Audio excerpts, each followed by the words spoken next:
Hello, everyone, and thank you for coming. Um, for whatever reason, this game does not play audio when it is not the window in focus, so so that's why there was no audio in the opener there. But yeah, we are going to be playing tonight Pathfinder: Wrath of the Righteous, which was very generously gifted to me by Arctic Android. Also, thank you for the follows, AntCam and Helixel. It's very much appreciated having you guys here. So yeah, I do not have a lot of information on this game. I do like Pathfinder. I have heard, I guess, good things about the game in that it is like good. But other than that, I don't really know very much about it. So we're gonna pretty much be jumping in blind here and see where things take us. So, with all that said, we are running a few minutes behind here, so let's jump right in. Okay. We as developers, blah blah blah. Would you like to opt into sending statistics? No. What is this? Oh, there's multiple stories? Oh, these are DLC. Okay, yeah, it says you don't own these scenarios yet. Okay. Okay, so these are DLC. Okay. I was looking at the Steam page, and it's a fun one. This one's based on a Pathfinder campaign. Okay, cool. Yeah, because like I was looking at the Steam page for it and saw that there was a bunch of DLC. I wasn't sure if I should like buy it in advance, to like in case it's like integrated into the story. But from this, it looks like they're like separate little mini story things or something. So it looks like I don't need to worry about that. Because the DLCs don't seem to have quite as good of a reputation as the main game itself. So I didn't really want to grab them if I wasn't going to be enjoying them. So yeah, let's just jump into the main story then. Okay, so what is this? Oh geez, there's so many things to choose right from the get-go. Okay, so what is on? This is normal. Damage from enemies and traps reduced by 20%. Enemies are weak and inflict damage, reduce damage on crits. Your character will not die after suffering a deadly injury for the first time. Instead, will be afflicted by death's door. Then die. Resting in a comfortable, safe place removes death's door. Character can still die. Okay. So then, what are these? So this is just... So daring is... like full damage and everything. Core. What is this? Not recommended for players not familiar with Pathfinder system. Okay. You suffer full damage, and there are more enemies, and you die instantly. And then this is, yeah, just more harder. Your character's builds must be no less than perfect. We're definitely not doing that one. And so then what are these? Casual reduces damage by 60%. Yada yada yada. Okay. Follow your character's... Okay. Okay, so what is Death's Door? Your character and companions will not die after suffering a deadly injury. You'll get Death's Door condition, but then if you get a second deadly injury, then you die. Okay. And if your main character dies, game's over. Okay. I'm not... Like...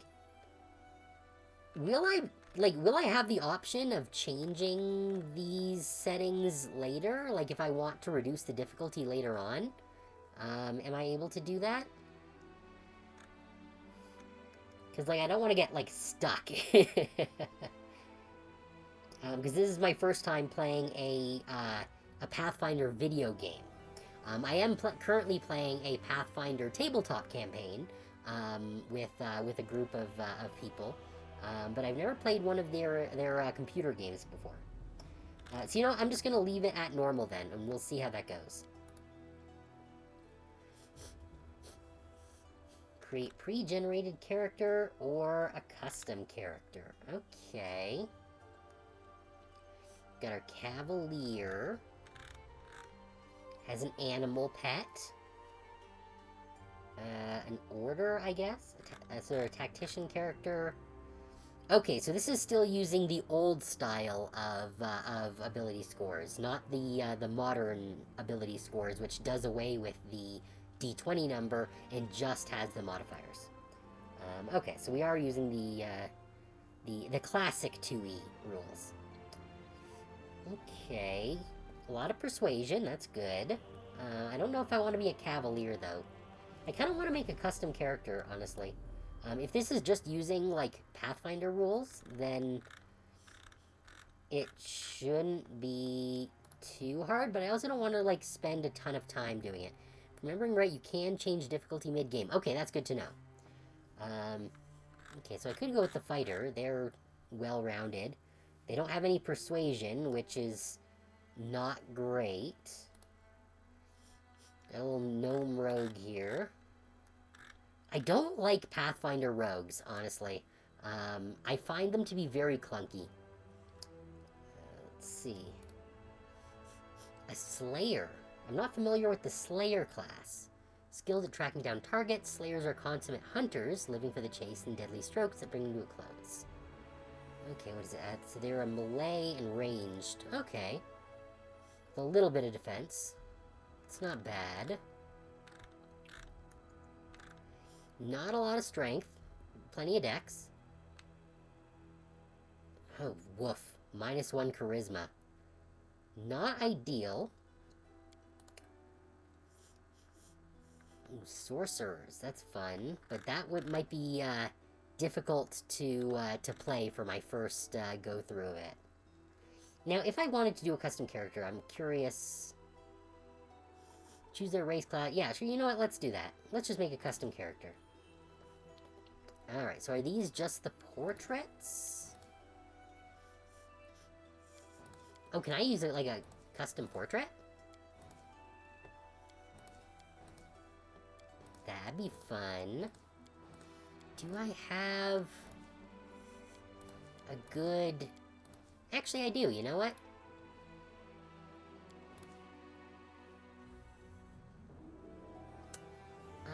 Yeah, sure. Let's open... Let's do this. Why not? It will take me a second to just get this set up, but that should be easy enough, because I remember doing this for, what do you call it? Rogue Trader. I did this for Rogue Trader as well. Alright, so if you can just bear with me for a couple of minutes here. I already have the exact image in mind.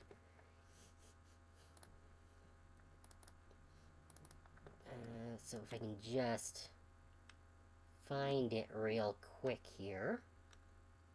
Where did I put it?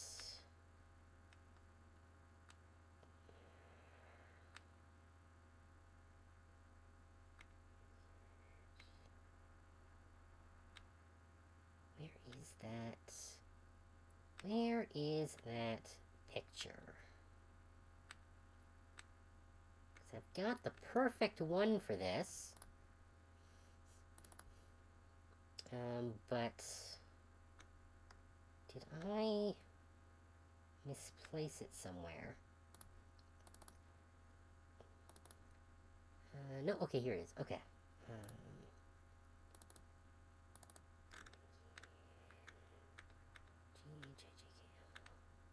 There it is. Okay.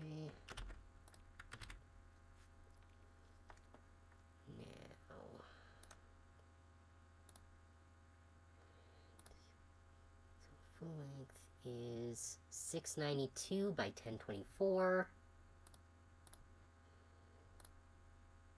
1024.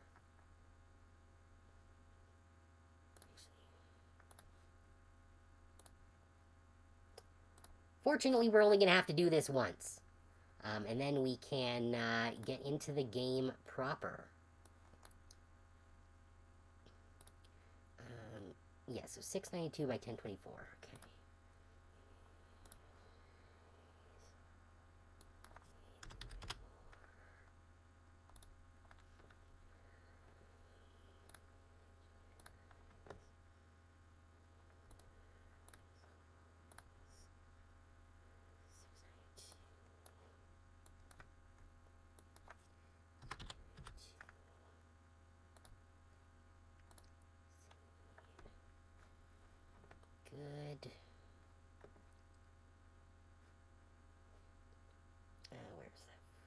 Where did that folder go? There it is. So...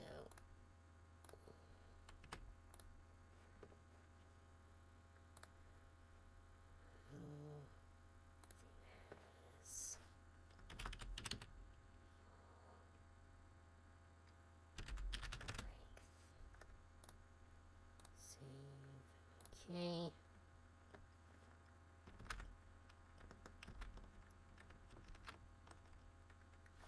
And then the medium shot, we need to be 332 by 432. Okay.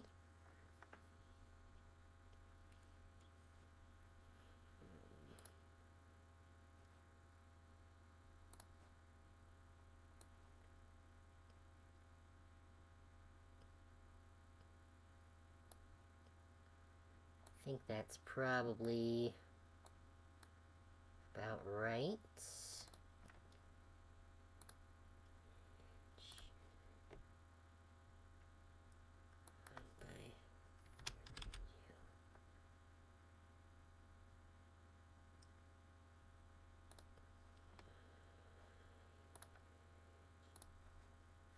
So I need 332 as the width. Yeah, okay. So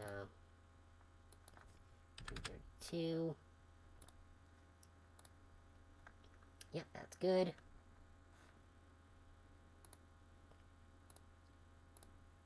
Medium 1 is medium. Good, that's second one saved. And then we need just the close-up portrait, which is 188 by 244. Okay. Okay.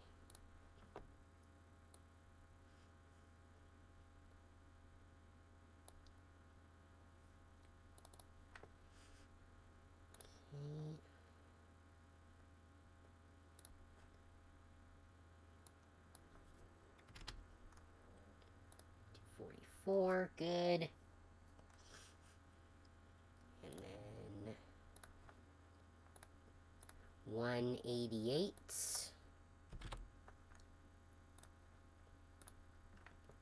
Perfect.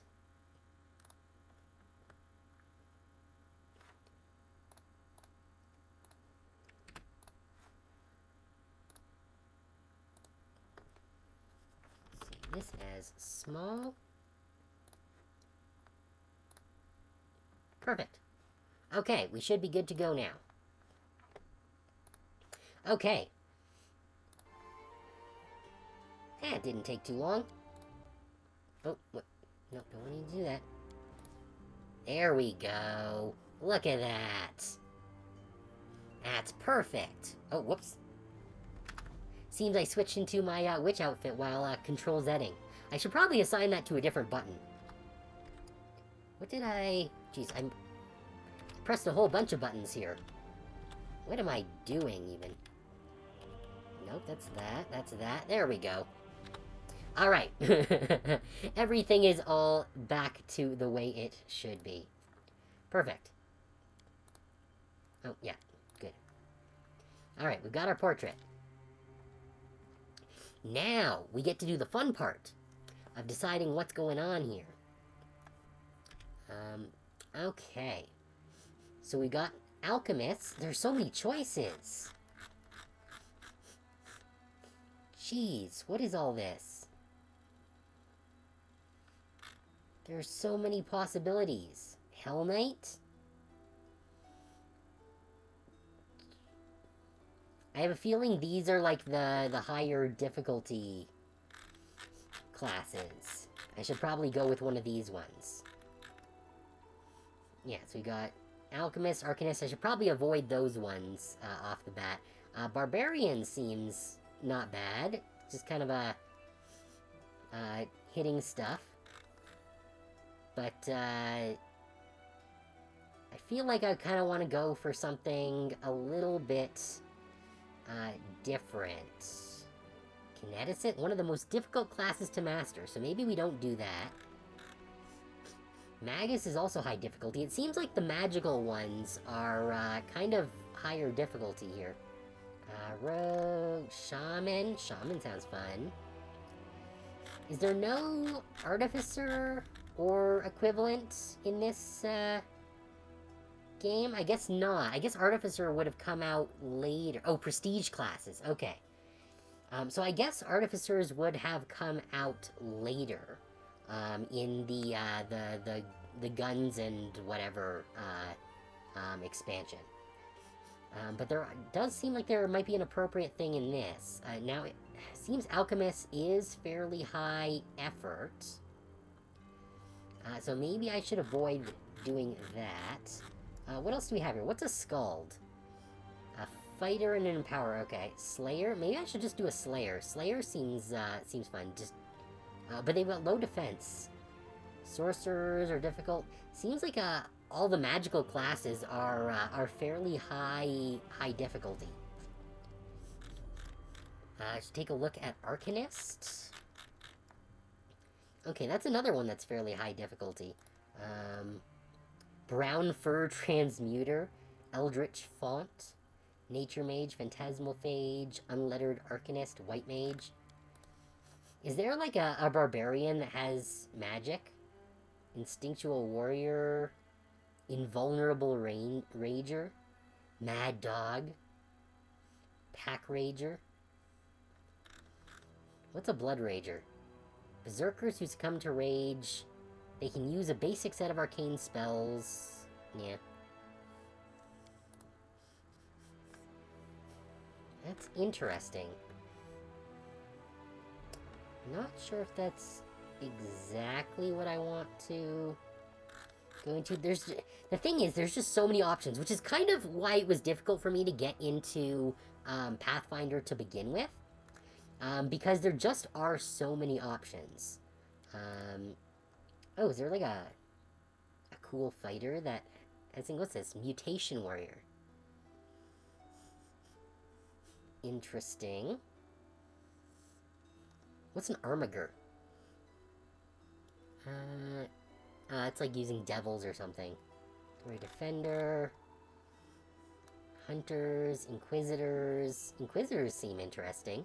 They have a little bit of magic and whatnot, but not really my jam. See, Magus seems interesting, but I don't think that is a good idea for my first playthrough.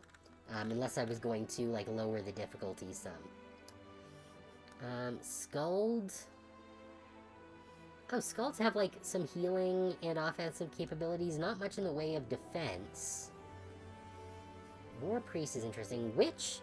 See, Witch is a class that I was considering playing in my actual game, but I didn't end up going with it, because another one of our players wanted to. Yeah. I know, Fighter seems like a good choice, just because it's pretty balanced, but they're unable to use magic and have low willpower, which is not ideal, because... I guess part of the problem is that since I haven't played a Pathfinder video game before, I don't know how they lean. Like, I don't know what traits they tend to lean on a lot. Let's see, Scald, Blood Rager, Arcanist are from the hybrid classes, where they take traits of 2 of the core classes and turn them into a new class. Oh, neat. Okay, what is an Eldritch Font? That's interesting. Phantasmal Mage uses fairies. Okay. So if I was to go with a Blood Rager... Reformed Fiend, Spell Eater. Spell Eaters tap into the power of their bloodline in order to heal damage as it comes, and can even cannibalize their own magical energy to heal more damage, and continue taking the fight to the enemy. That does sound neat.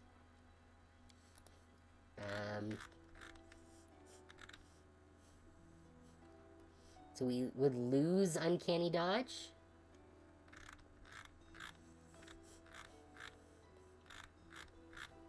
Okay.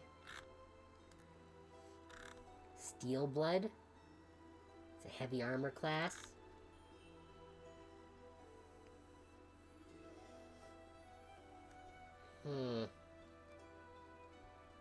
Geez, I wasn't expecting to have such a difficult decision right off the bat, but I really should have, honestly, considering this is a Pathfinder game. I'm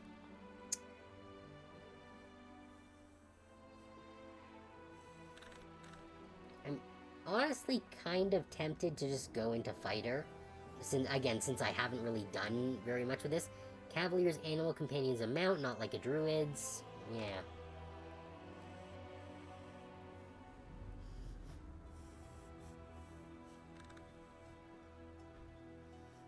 Ranger, Rogue, Shaman, Skald, Slayer. I'm kind of tempted to go Slayer, honestly, because that sounds like a good kind of just aggro class. Arcane Enforcer. Deliverer, Assassin, Imitator, Spawn Slayer. Stygian, anything in particular? I'm thinking Slayer, maybe. Slayer seems neat.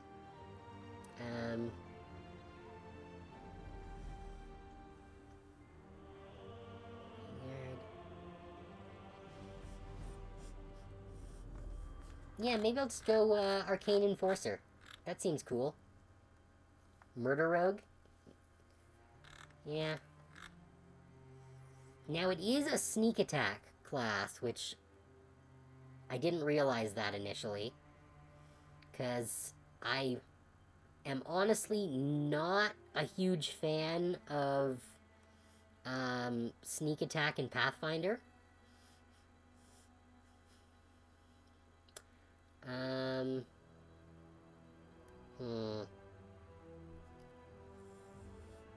But you lift weights, yeah. Okay, you know what? I don't want to overthink this. Let's go Arcane Enforcer. Don't need to use sneak attack, yeah. Yeah, and I guess it probably is easier to coordinate in a game where you only have one player coordinating the entire team, so then you can just flank people and not have to worry about a whole bunch of allies getting into proper position. So yeah, let's go with Arcane Enforcer. That seems fun. Oh, great. Exploits. Okay. So I guess these are the feats.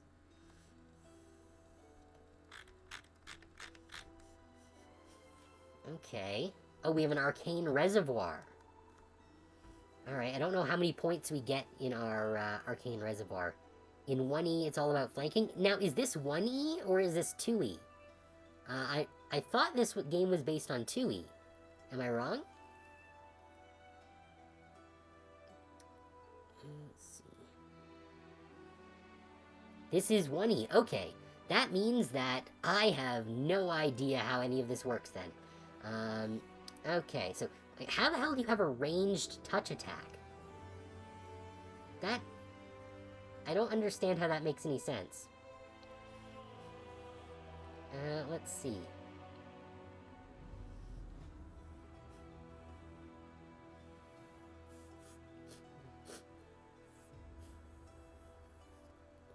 Okay. This Arcane Barrier seems pretty good.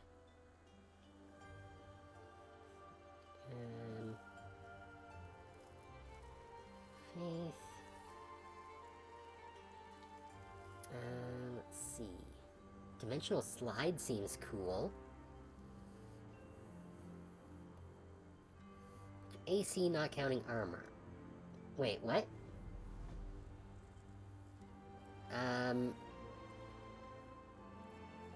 I think you might be thinking of the wrong thing, Plum. I was mentioning the Arcane Reservoir, the points that we use to do magic thingies. If you played...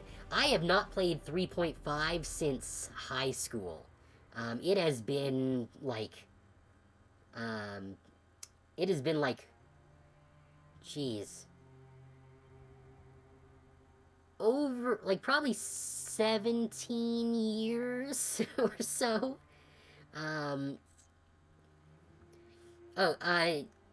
Oh, no. My question about the touch attack was that it's referred to as a ranged touch attack, which seems to be an oxymoron. I'm not sure how you can have a ranged touch attack. Okay. Let's see.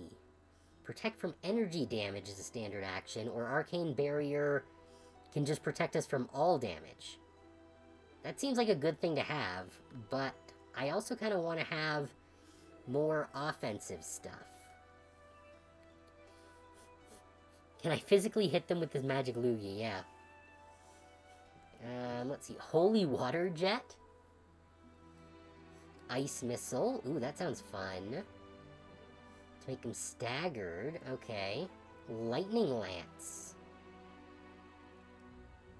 Potent Magic. Okay, that makes us able to cast things higher.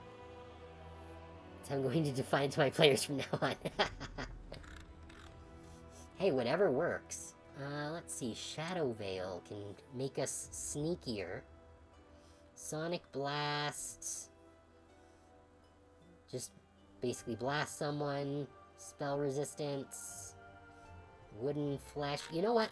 I know that at low levels, all characters are very squishy. So let's go with Arcane Barrier. Wait, do I get more than one? No, I get one. Okay, we'll do Arcane Barrier.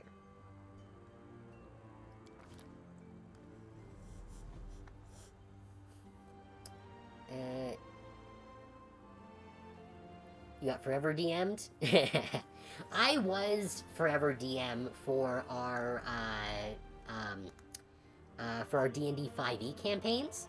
The thing is, I'm not familiar enough with Pathfinder to be comfortable DMing it.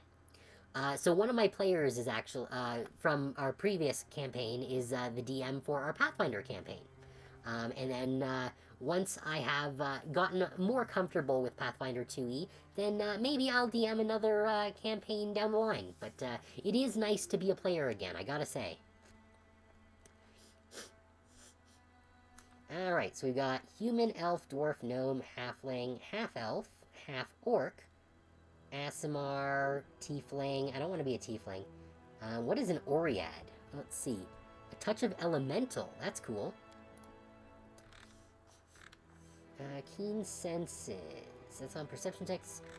Let's see. Is there anything that gives dark vision inherently? What if I go... Oh, no. They're like full fox. Full-on fox. Okay.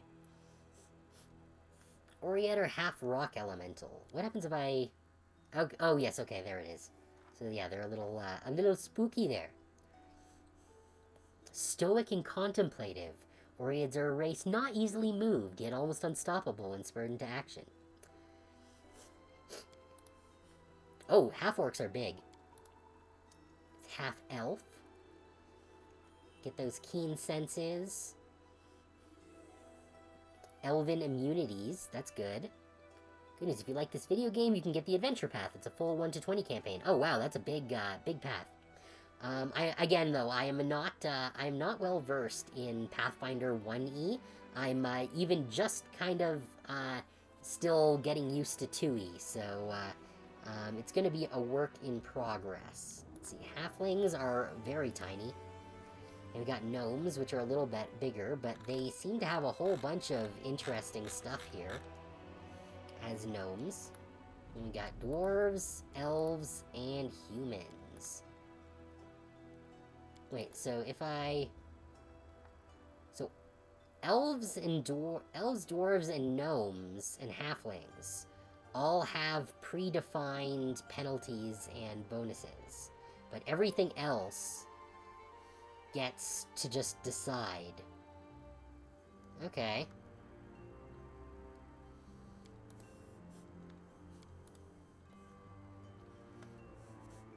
Humans get extra feats and extra skills. It makes me think that... Well, no, but it's not just the halves. Because, like, Aasimar, Tiefling, Oriad, Dhampir, and Kitsune also don't have predefined things. But they also don't look like they get a bonus. Okay, 1E is weird. I'm kind of tempted to just go human, honestly. Though half-orc, even though it is not matching our portrait, half-orc does seem like it would be a good choice for Slayer.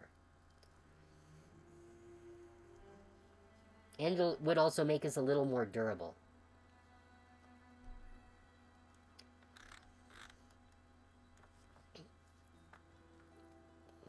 Yeah. Well, Aasimar has the interesting... What does Light Halo do? They can create a light centered on their head at will. When using a halo, you get a circumstance bonus on saving throws against being blinded and dazzled. That's nice.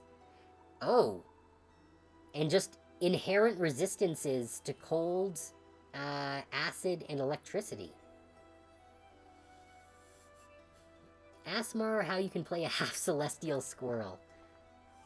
Now, resistance, how does this work in 1E? Let's see. Can ignore some damage. Okay, so it decreases the damage by the amount.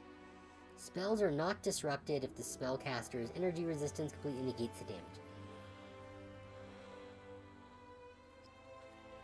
Because this seems very good.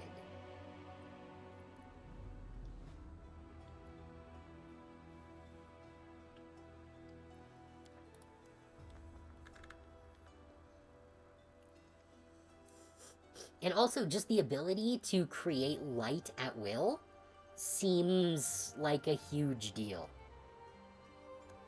I think I'm gonna go Aasimar.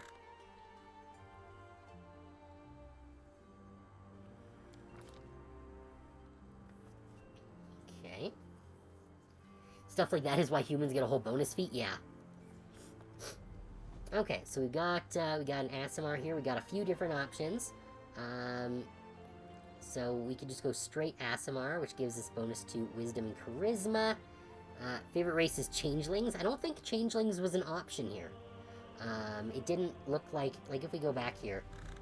Yeah, Changelings not an option. Because yeah, in our Pathfinder game, where I actually am playing Casimira as an artificer, or not an artificer, an inventor. I'm playing her as a human with, what's the ancestry? It's something that starts with a G. It's some sort of, like, mutation thing.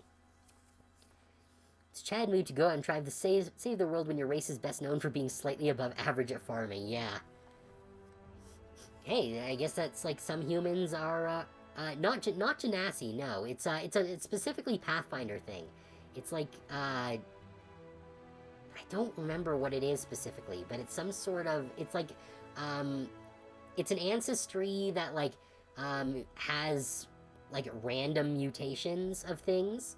I don't remember specifically what it was, but it's one of the ancestries that gives you the ability to eventually get dark vision. So, that's one of the main reasons I took it, because having dark vision is Gansey. That's the one. That is the one, yes. It's a human Gansey. Yeah, having the ability to take dark vision at level 5 is a big deal. Let's see. Okay, so I think, dexterity, probably. So one of these has got to give me dexterity, probably, maybe. Constitution and Charisma, Constitution and Wisdom. Oh, this one gives me Dex and Charisma. And this one gives me Dex and Wisdom. As well as a bonus on Mobility and Athletics checks, and can use Invisibility once a day. So this gives me Glitter Dust. No, I'm playing a Slayer. In this. I picked Slayer, so I think the Plume Kith is probably the best choice here. Let's see. No, that's just blinding and shit. I don't think I want to do that one. I think going for this... Oh, they like strength too? Since it's a sneak attack class, I was thinking that having Dex would be important. This does give me the bonuses to mobility and athletics as well, and also invisibility, which is nice. I don't know if there are any Aasimar sub-races that give strength. Oh, well, there is the Angelkin, which would give me lesser restoration, actually. Which, how does that work in Pathfinder? Let's see. Dispels temporary magical effects that reduce one of my scores. Or cure temporary ability damage and fatigue. Okay, that does seem useful.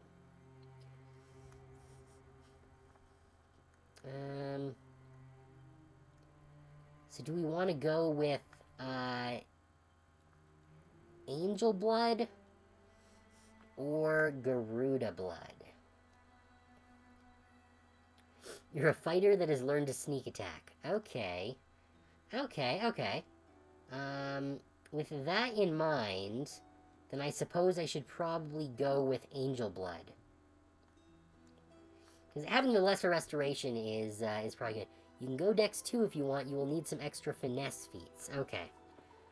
I'd rather not have to finagle it too much, ideally. So let's just go Angel Blood. Let's spec into strength here. Now, background selections. Strength is simpler, yeah. Okay.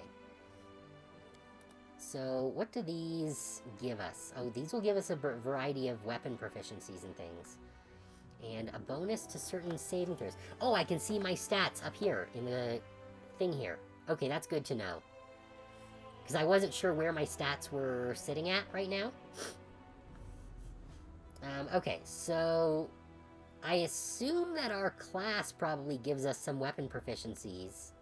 Unless that's something that we don't get. And sneak attack when you can't, yeah.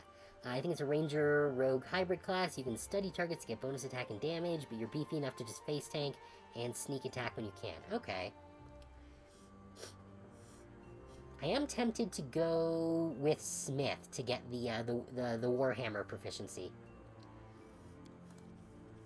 Let's see.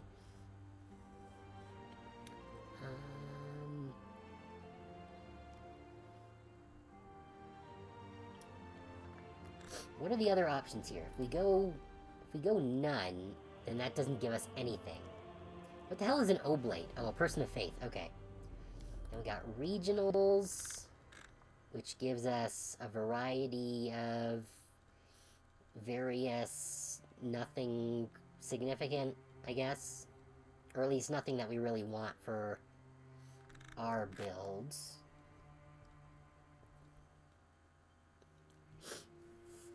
Though this would give us additional cold resistance. I don't know how much of a big deal cold resistance is in this particular campaign. But that would mean we would have cold resistance 10, which would be wild if we're going to be fighting a lot of creatures with cold attacks.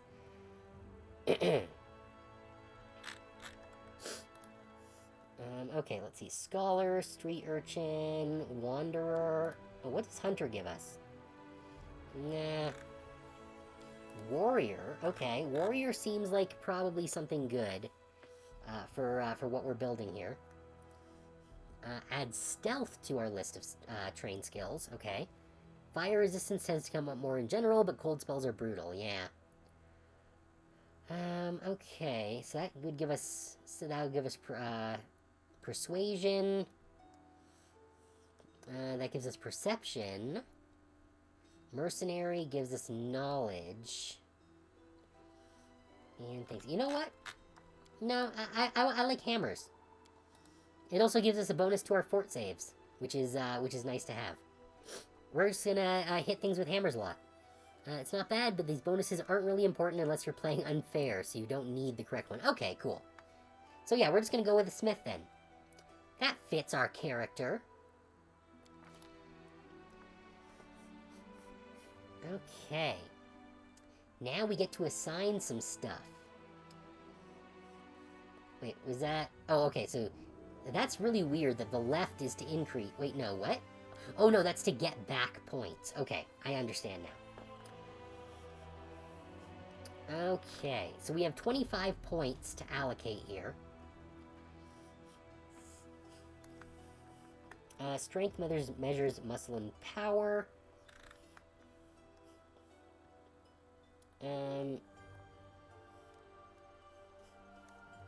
Yeah, so... How many... Okay, so once we hit 15, then it starts deducting additional points. So I should stick a couple of points into... wait. Yeah, you know what? I should go for the... At least a +2 modifier in Dex, in order to take full advantage of armor. Con, I definitely want to put a bunch of stuff into, let's see, intelligence and wisdom will be good for my saves, but it's not really, incredibly useful,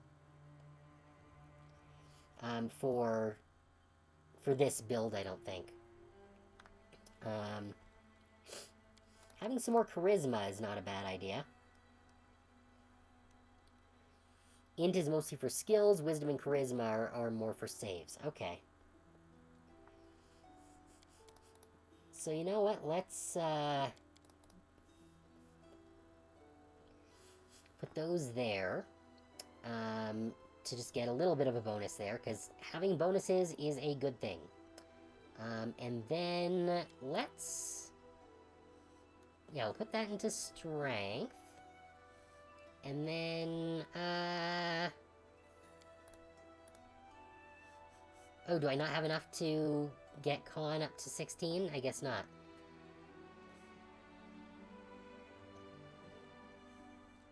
Okay, well in that case...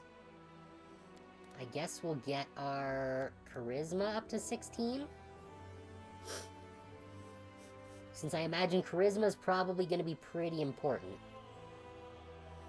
And then I've only got 1 point left to put into things.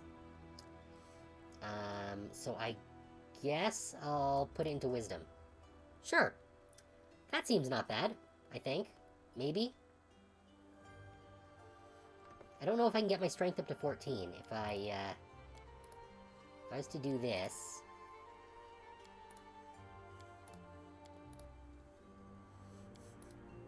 Okay, there we go. I can get my... If I put my int and wisdom down to 10, then I can get 18 strength, which seems probably a better choice.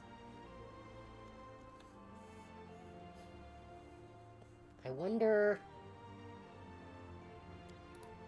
If I was to do that, that'll give me 3... It's not quite enough to be able to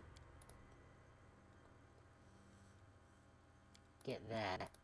If I was to do that, then I could get one more there. Do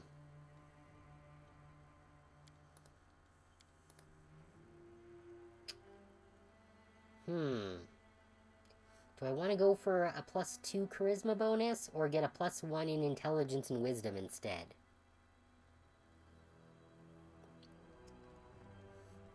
Having bonuses across the board, I think, is probably a good idea. I guess I'll put the last one in charisma, just so we can get that maybe to 14 at some point. Yeah, that seems fine.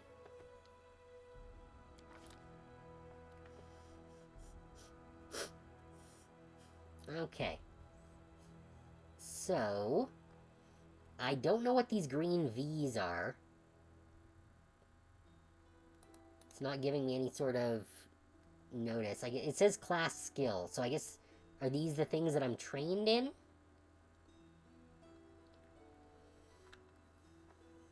Max rank value 1.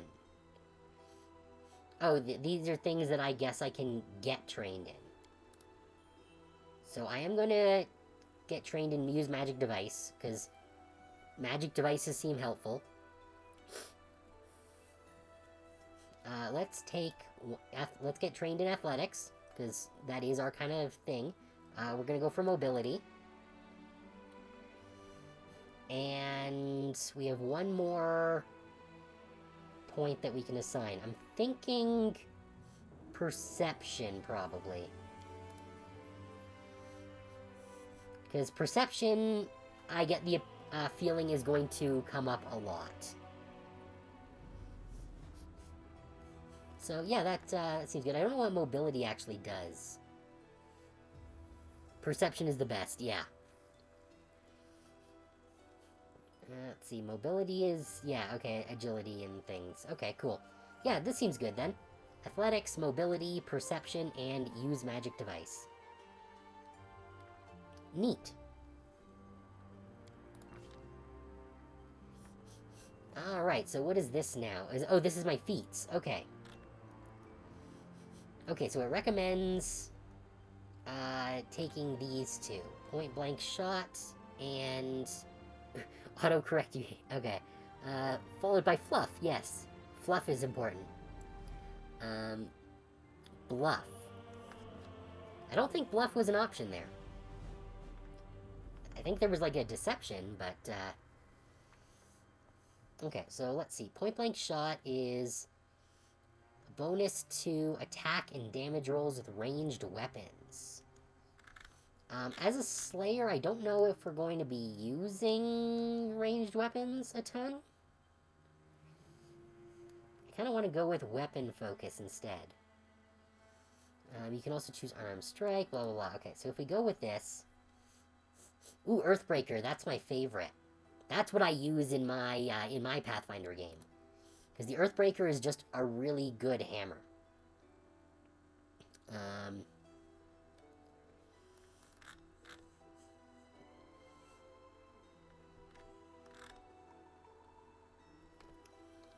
Though I do... The thing is, I don't know if getting in melee range is going to be dangerous. In this game. But, I do like the Earthbreaker. It is a very good weapon. At least in 2E it is. I don't know how it is in 1E. Yeah, but you're more dangerous? Yeah, I suppose I am. Alright, so yeah, we're gonna take Earthbreaker.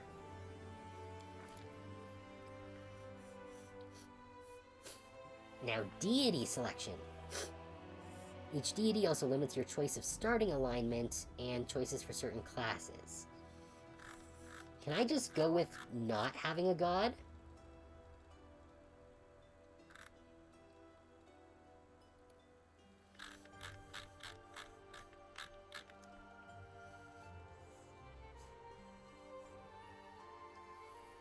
Caden the boss? I don't know. Where do they have... is he... where is it? My favorite in, oh, atheism. That's that. I am tempted to go that. My favorite god in Pathfinder, is, what's his name? Akashek. The Mantis god. Because I just think he's really cool. He's just like, mind your own fucking business, and do your damn job. And just leave people alone. And I respect that. Okay, so if I was... So atheism doesn't do anything, it's looked down upon. Okay. So... these are just prerequisites. Like... I'm not a divine caster or anything, so I don't think I really need a god.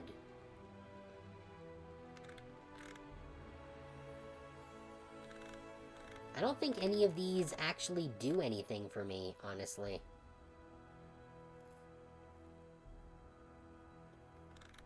Because I do have some magic power, but it's not divine.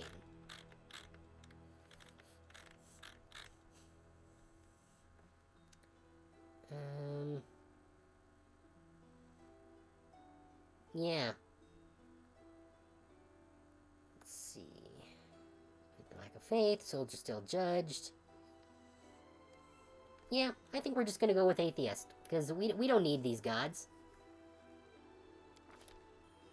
Gods are more trouble than they're worth. I like the Klingon, the way the Klingons had their gods. The gods were more trouble than they were worth, so the Klingons just killed them. Okay. Alignment. I do lean neutral good, honestly. Neutral good is generally my, my usual go-to. So we're just gonna stick with neutral good.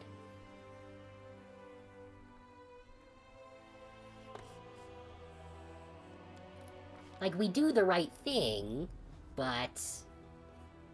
Love that scene in... Yeah. No, DS9 was the best Star Trek series. Just hands down. Okay, so we got a few body types here, I guess, to choose from. Let's... That one's a little wider. Okay, we'll go with body type 3. Oh, that is very white.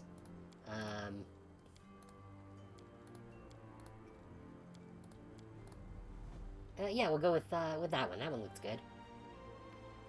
Face, do we... Okay, that, 2 is looking good.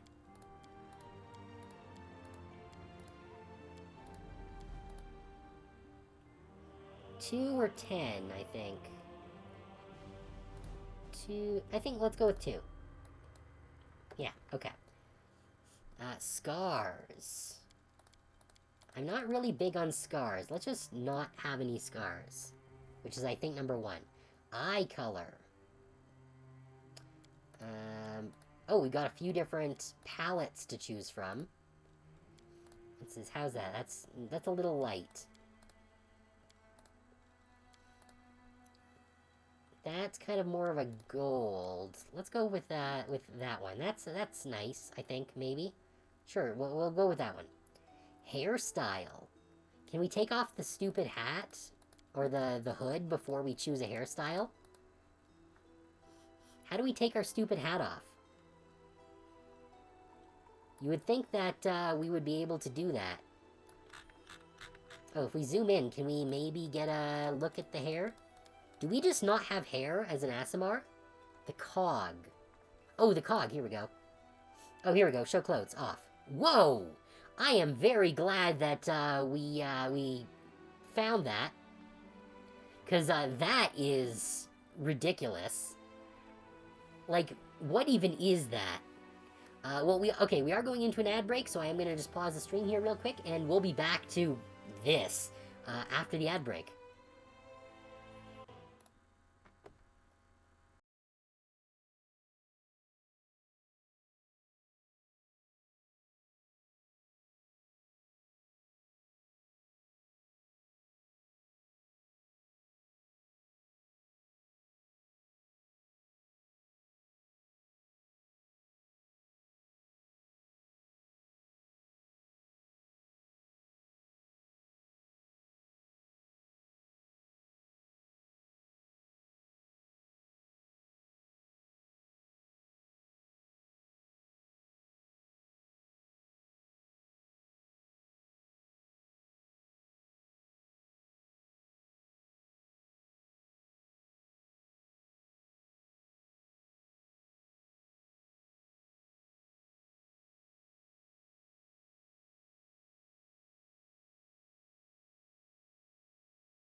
Alright, we are back.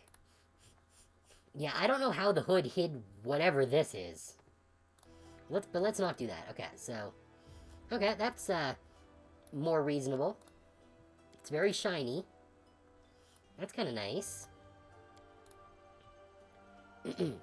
Oh, thanks for the follow, Bellicalgo. Okay, let's see what our other options are. A lot of side cuts. Oh, and then we're back to whatever that is. Okay.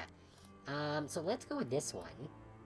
That's kind of nice, and is, kind of, probably as close as we're gonna get. There we go.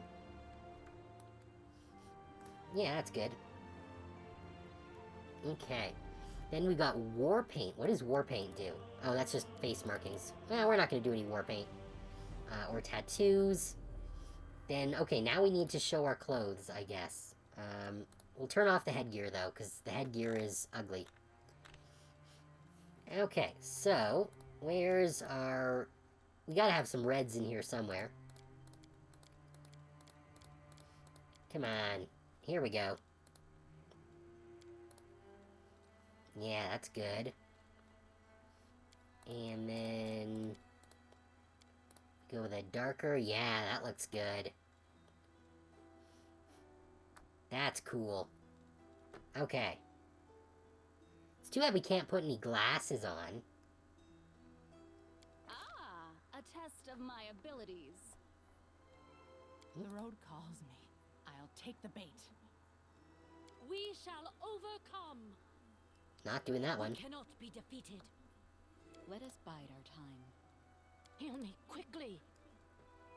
How is that aggressive? None shall escape. That one's a little more aggressive. An expected outcome. Hey, have a look. This hurts so much. Cover me. Your luck's run out.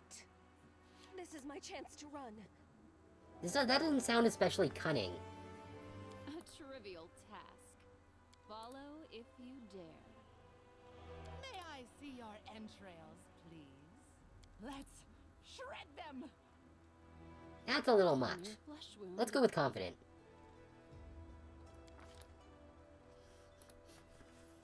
Okay. Gonna go with Casimira. And birth date. You know what? Let's just go with my birthday. The 7th of August. Or Aridus, I guess. You should have run. Okay. Sure. That seems fine. I guess we'll see how good this is when we start using it. Don't ignore requests from your companions. Help them and they will help you in turn. Okay, good to know. Yeah, no, it really is. There's a lot of information here.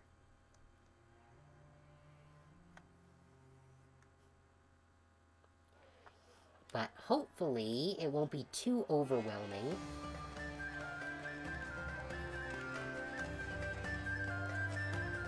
That's very loud.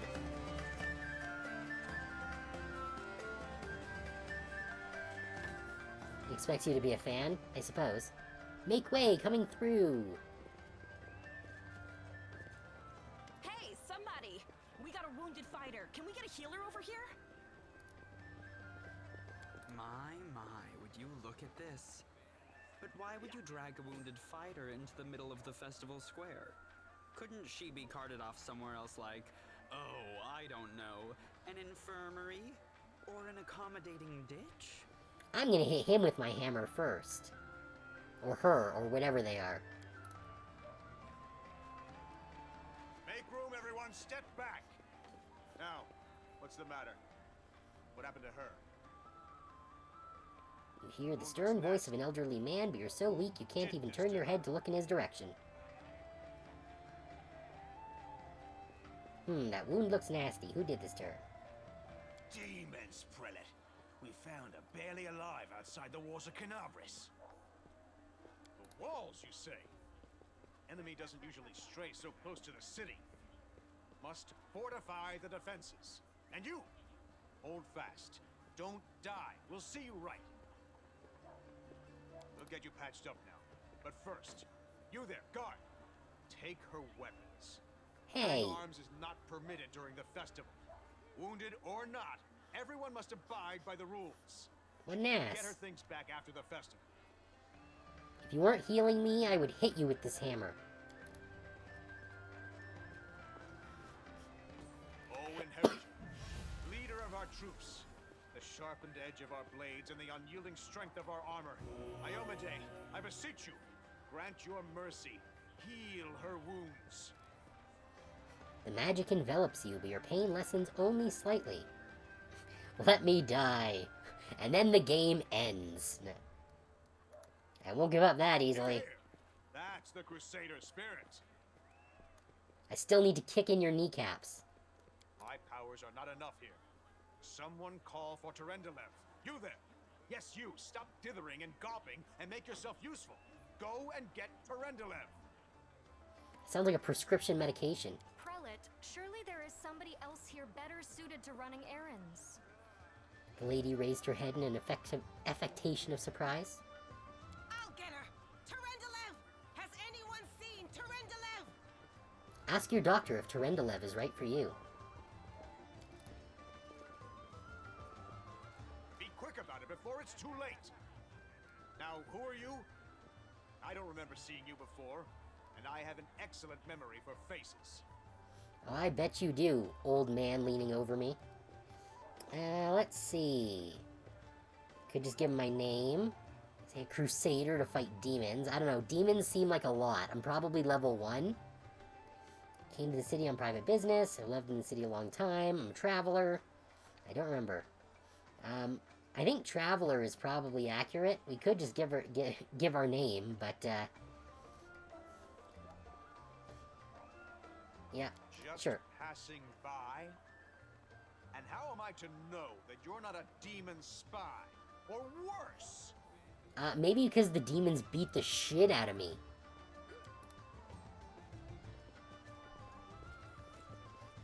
My dear I have a feeling he parents, would have said that. Please, for the sake of the festivities, stop interrogating this poor woman.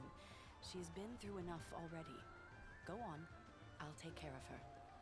Yeah, I think he was gonna accuse us of being a spy no matter what we said. Demons love beating each other up? I guess some demons. All right, as you wish. You are our protector, and a dragon at that, so I shall defer to your wisdom. But be on your guard. I've been informed she was wounded near Canabris.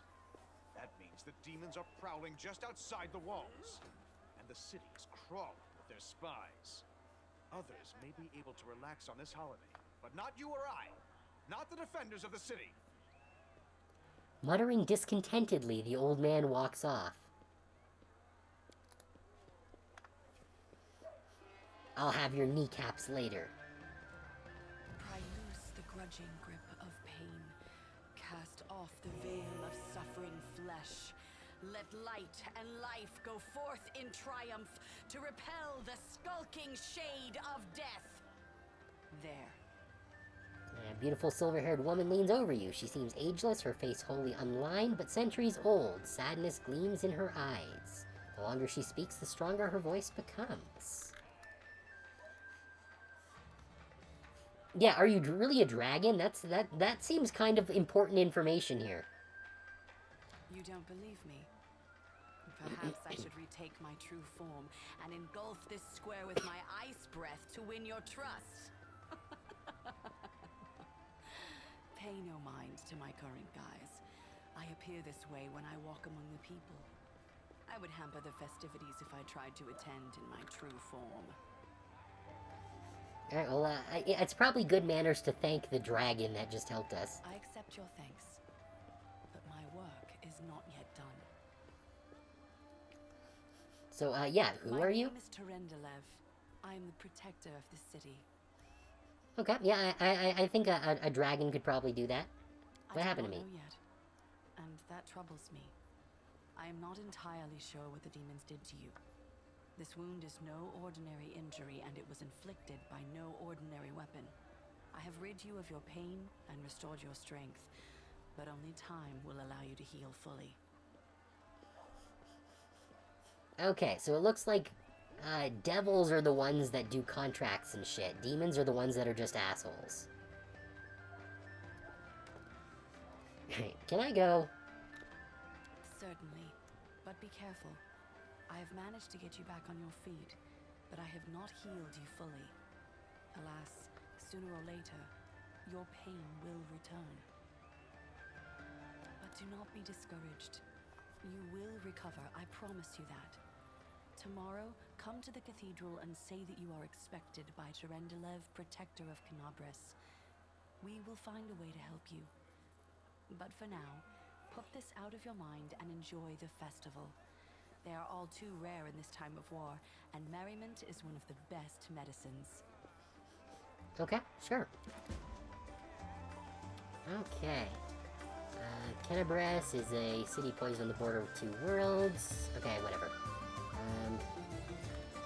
Okay, so we are at a festival, I guess. Click on the right mouse button on the spot where you want to move your character, and they will start the movement. The point you clicked will be marked by a special symbol if the point can't be reached. Okay. Or just go away. To move the camera, use WASD. To rotate, use Q and E. Okay. Okay, so... Wait, so then what is... So, left click and right click do the same thing? Okay. There seem to be a lot of people here, and it's very loud.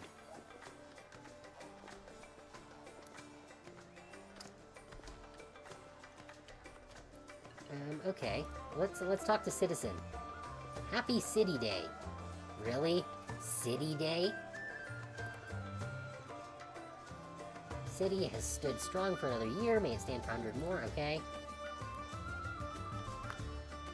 Okay, is there anyone here who actually has a name?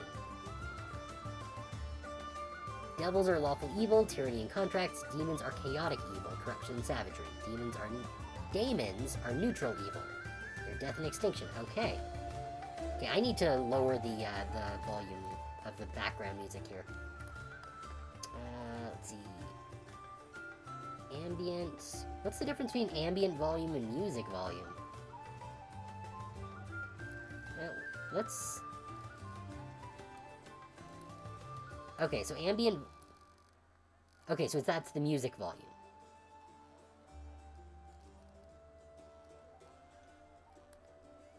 Okay, so I think that's good.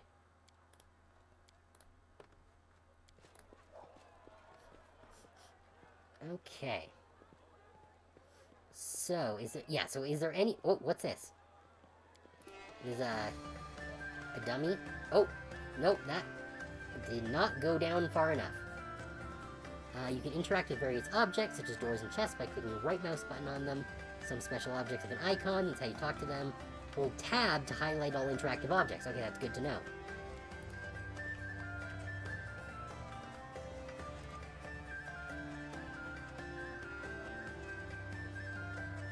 Okay,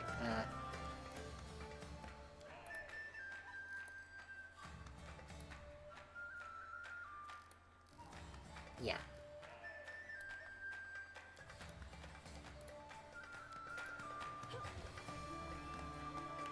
Okay. I guess I punched the thing?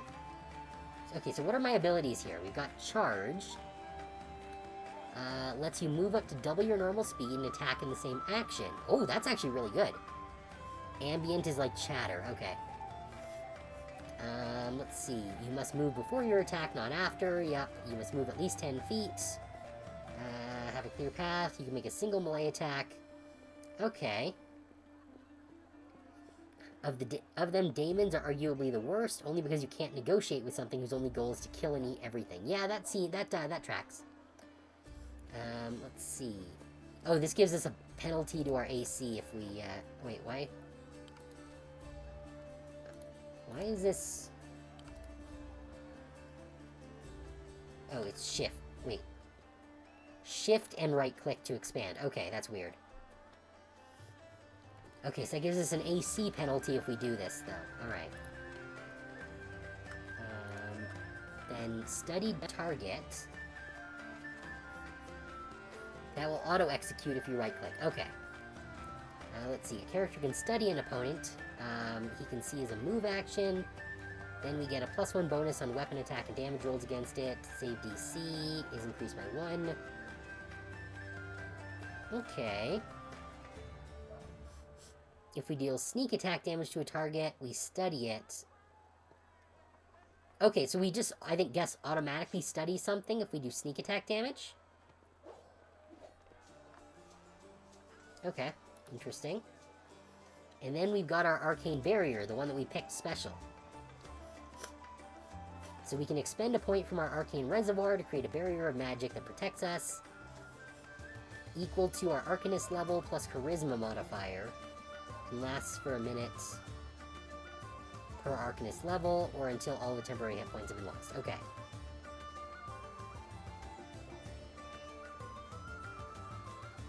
Alright.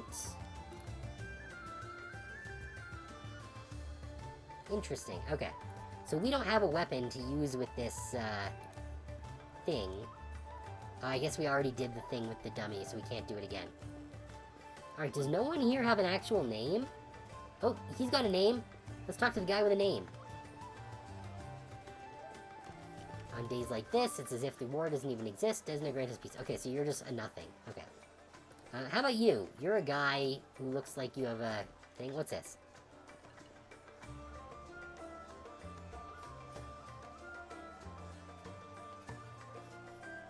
Hey, we can drink.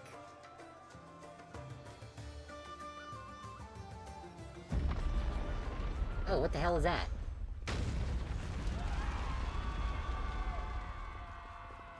Maybe we shouldn't have drunk that.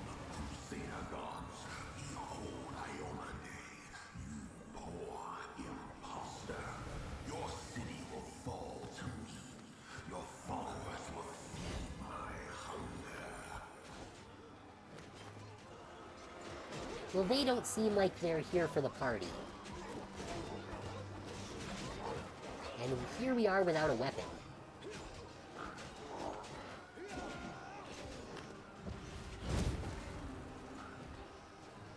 Oh, they seem pretty strong. Discari, Lord of Locusts, leave my city! Yeah, Discari. Way to be a dick. Ooh. Oh shit. Let the feast begin. Well, I guess we're not meeting them tomorrow. Discari's here. Discari himself. Blimey!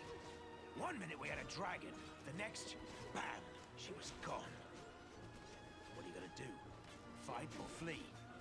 If fleeing's your plan, let me help you out.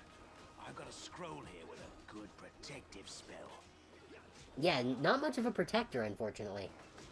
Let's see, the halfling's armor is splashed with blood, and he's armed to the teeth with a sword, a blade, and a hatchet on his belt, and a crossbow on his back. Geez, this dude is kitted out.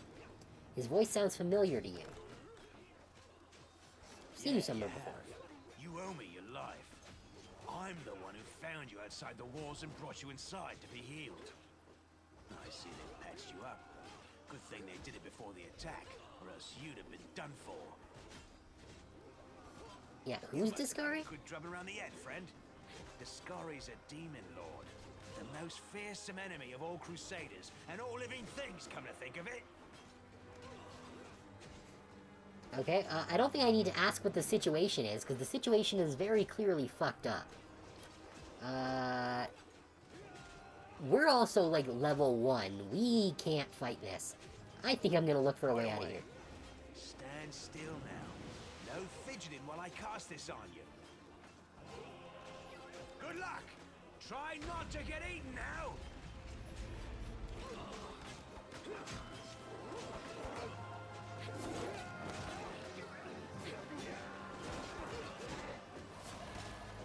Take that, bughead. A mortal gnat snaps its jaws at the Lord of Locusts.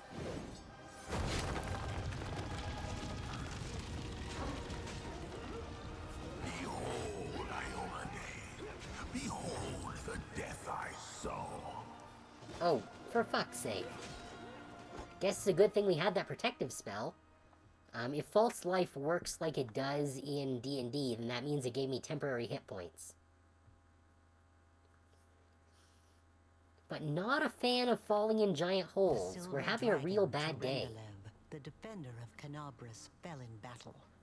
Hardly surprising, as she had to fight the demon lord Discari himself. He willed the land to part and swallow all who dared to stand in his way. But the war was still far from over.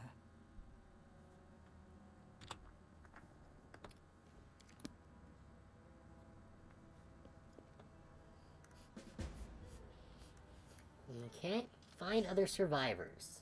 Okay.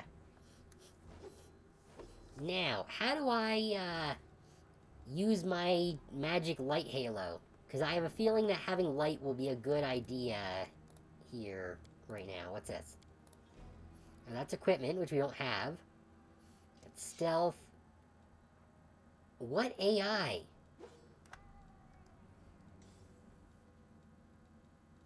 Okay. So I assume this means that turn-based mode is on, which is what I was hoping for.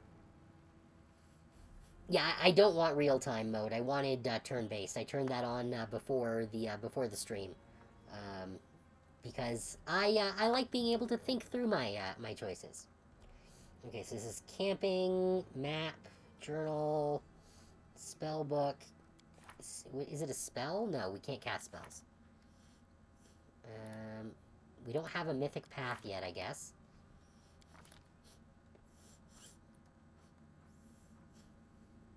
Okay. Where's our, Although, I'm now that I'm thinking about it, being an Aasimar that is also an atheist is a little ironic. Let's see, we got... These are just their standard thing. Oh, light halo. Here's light halo. How do we do this? I don't know how how we actually do our light halo thing. There's a small circle over the quick bar. Oh, that's this. Okay. Cool.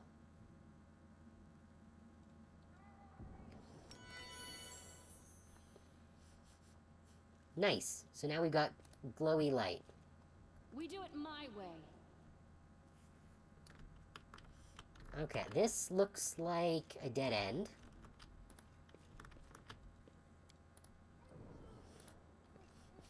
What's this one then? Oh, that's items. Okay. So we have a couple of potions with us. That's good to know. Follow if you dare.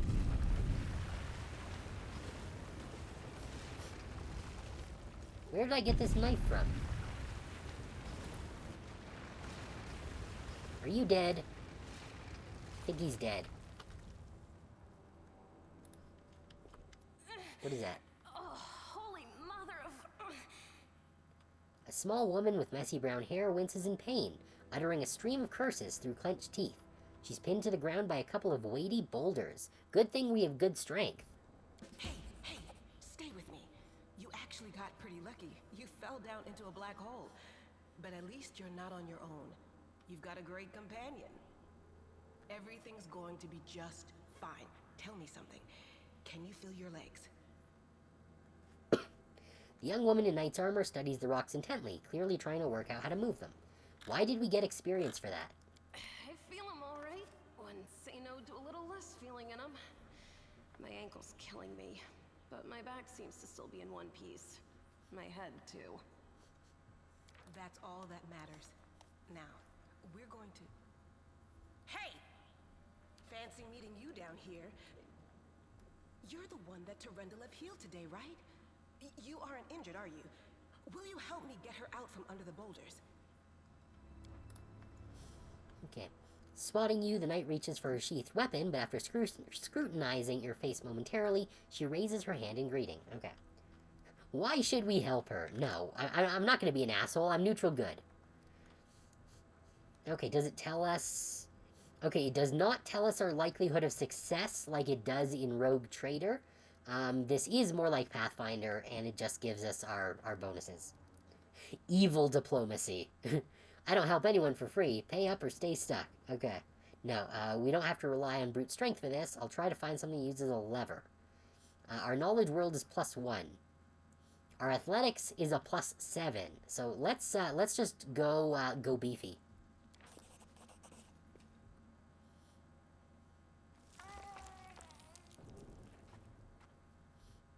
Success! 22. Alright. Summoning all your strength, you manage to lift the rocks up enough to free the wounded woman from the rubble. Damn it all. I think it's broken. Oh well, I've had worse. I'll just make myself a splint out of something. Thanks for the help. I wouldn't have lasted long on my own stuck under there. I'm Anevia Tirabade, of the Eagle Watch. I was overseeing security at the festival square. I thought maybe spies or demon worshippers might have something nasty planned. What actually happened, though, now that I did not see coming. I don't think anyone could have been prepared for that. Yeah, it might be a little hard to prepare for a demon lord showing up, killing the dragon that protects your city, and murdering everyone. It's not exactly a regular Tuesday. Well, I'm Sela, paladin by the grace of Iomade. I crossed the whole continent to come to Mendeb and fight demons. And well, I've been fighting for a while now. Well, that's what you get for being a paladin. I don't even want to think what might be happening up there in the city. Canabres has lost the protection of Terendelev, and of the Wardstone too, looks like. It's a relic without equal. It was placed here personally by Iomade's herald, with the goddess's blessing. I really wanted to go see it, to pray before it. But there's no point worrying about a stone when there are people dying in the streets. I am not familiar with what the world wound is. Yeah, things are looking grim enough, but don't lose heart. Wardstone or no, dragon or no, Canabres will never give in. Simple as. Well, we've introduced ourselves. What about you? Basically, endless demon invasion. Oh yeah, that sounds like it sucks. Let's see, I did not come here to fight the Abyss. I didn't come here to see the giant demon hole. One person's war is another person's opportunity. That is probably in bad taste right now. Let's see, I'm led by destiny. I don't know why fate's brought me here. I'm a traveler. I just wound up here by chance. Yeah, we're going traveler route. Call me superstitious if you want, or maybe cynical. But I just don't believe in chance or coincidences. So you think there's a reason that rocks fell on your leg? How many stories around the tavern table have started with those very words? Right enough. I have this habit, see, anytime somebody starts yakking about blind chance, it always turns out that the thing was as far from a quirk of fate as you could want. Sorry, don't take it personal, like. Now then, I'll hobble my way out of here somehow. The city ain't far, only 30 paces or so. That's if you're going straight up, of course. I'm afraid we're gonna have to go the long way round. Anevia tightly ties off the twine on her improvised splint and, leaning on a stick, hauls herself to her feet. To summarize, there are 3 of us with 5 working legs, 3 pairs of decent hands, 2 clear heads, and 1 made of wood. That's mine. Underground monsters beware! Anevia, you stay behind us. You're in no fit state to fight. If we do come up against anything, the 2 of us will try to manage on our own first. Well, onward! May the good deities lead us back to the open sky soon. Okay. Oh, we've got a party now. Okay. Let's see. Click or use an Alt key. To select several characters at once, just click and drag. Okay. To select all your characters, press backspace. Oh, that's nice to know. So if I just hit backspace, then that will... I'm off. Oh. I keep forgetting that right-clicking will do things. What's the deal with this spider? Can we not fight the spider? I don't get what the deal is with the spider. I think it's just like a spider who's just sort of chilling. Oh, I think there's another one back there, or it's a corpse. I can't tell. Oh, can we rotate here? Oh, yeah, no, that's a corpse. Can we loot the corpse? No, we can't.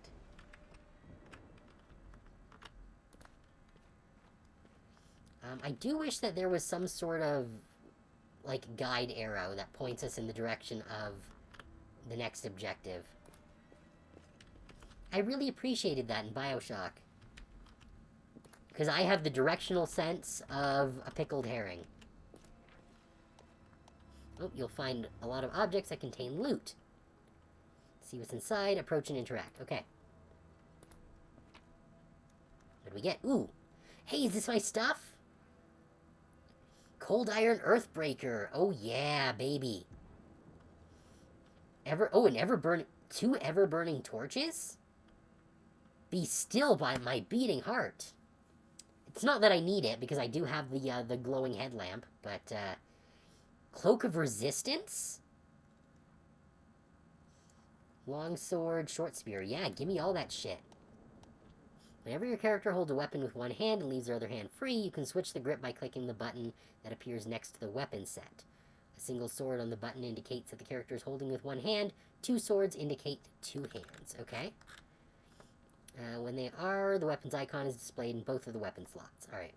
When your character wields a one-handed weapon with both hands in melee combat, you add 1.5 times the strength bonus on damage roll. Okay. Okay, so... My skills are absolute. How do I equip stuff? Inventory, I guess? Yeah. Okay. Good, so we got our Earthbreaker here. Wait, I want to turn off our stupid hat. There we go. Now, I don't need an ever-burning torch, because I do have my headlamp. I do want this Cloak of Resistance, though. Perfect. Look at that. I'm not going to be using a longbow. But can we put it in our secondary? Good, good. Alright, so now we've got a ranged weapon, and we've got a primary weapon. What are these? Cold Iron Flail. And this is just a normal flail. Okay. We've got our torches, a long sword, and a short spear. Okay. So, we're decked out. What about you? Oh, she's already got equipment. Okay, so I don't think she really benefits from any of these things. So this is just our shit. Cool.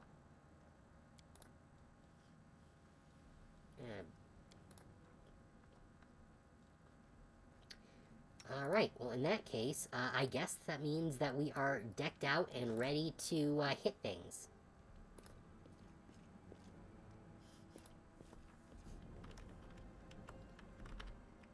Let's see. Oh, what's this? Loot? What is this? Terendalev's Scale. Restore life to a deceased party member. That seems super useful. Oh, you can close that. Can I put that in my usable items?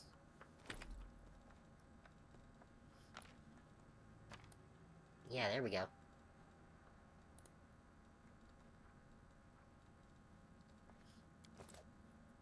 Okay. Let's move on. Oh, more rock is falling. Who's there? The fine apparel of this young half-elf woman is torn and stained with blood, dust, and dirt. However, she holds herself with such dignity that you would be forgiven for thinking you were at a high society party and not in the dank catacombs under the city. Her fingers grip her rapier hilt with confidence, ready to draw it at a moment's notice. At her feet lies a dead body, so mutilated that at first glance it's hard to tell if it's animal or human. Is she a rogue? Relax, friend. We're not demons or cultists. Don't poke my eye out with that thing, all right? We fell down here during the attack. I'm Sela, that's Anevia, and this is our new friend. We're looking for a way back to the surface. Really? I'm so ever glad to hear it. Allow me to introduce myself. I am Camellia. I was also in the square when... I can scarcely believe it. How did all those demons get into the city? I thought, naively it now seems, that the Wardstone protected us from attack. And Terendelev, I can't wrap my head around it. Okay. Not many could withstand a strike from a demon lord, not even Terendelev. Okay. It would be nice to know which options will precede the interaction, and which ones will just give us more information. I can't argue with that. We're fortunate to be alive, albeit underground. Discari himself has come to Canobras. There's no mistaking that ugly mug. Terendelev tried to fight him, but what could she do against a near deity? Even the Wardstone was no help. Our city used to be protected by powerful forces, but now... Still have a bit of the cough that I've been fighting with, but it is getting better day by day. We've seen how powerless they truly are. Henceforth, we shall have no one but ourselves to rely on, I suppose. Right, tell me more about Who yourself. am I?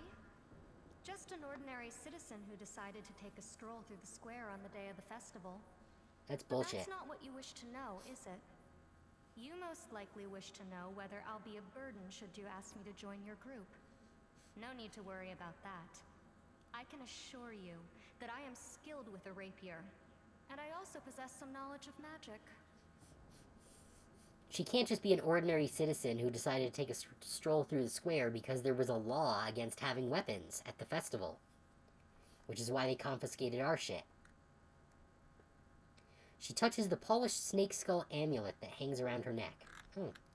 What happened to this guy? Who is he? I don't know. He must have been in the square when disaster struck. I tried to revive him, but he was already dead, sadly. He didn't get these wounds from the fall. Be on your guard. Whatever killed him likely hasn't gone far. Hang on. I think I know him. His name's Aravashniel, the egghead from the library. He was a good lad, even if he was kind of stuck up. May his soul rest in peace. I don't trust her, but we need party members. Do you want to join us? Certainly. Survivors should stick together. It's only sensible. Who knows what else could be prowling about in these caves? I think we're gonna have to kill her sooner or later. We need to keep moving. There must be a way back to the surface somewhere around here. That's right. It would be the height of foolishness to survive a demon attack only to perish under a pile of rubble. Let's see if this poor bloke has anything useful on him. Not to sound like a heartless brigand or nothing, but we kinda need all the supplies we can get right now. Practical. Companion Camellia has the ability to cure light wounds. Okay. Click on her and click the icon of the spell, cure light wounds, and then click on the companion to heal her. Okay.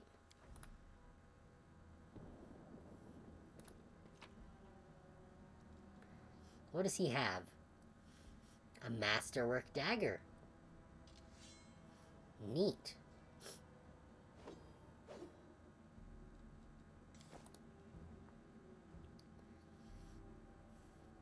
Oh, okay, What's on so your mind? I wonder. dismiss. What does dismiss do? After the battle, you can dismiss area spell effects at will, so it can't be used in combat.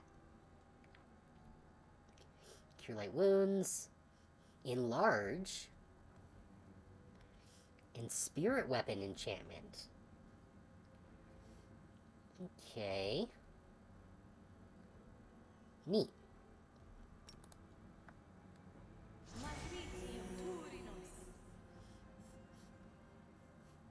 Alright, she has been moderately juiced.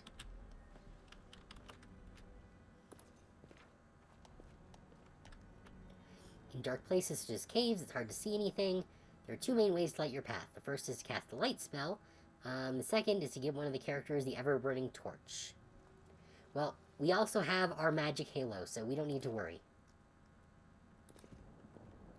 Why am I hanging in the back? Not that I necessarily mind, like, we do need to keep our character alive, because if our character dies, then we lose. This will be quick. Oh, we got a battle. Our first battle. When combat begins, the game is paused. The pause is convenient to give orders to your characters. Okay, I don't like what's going on here. Because I can't see what's going on while I read this.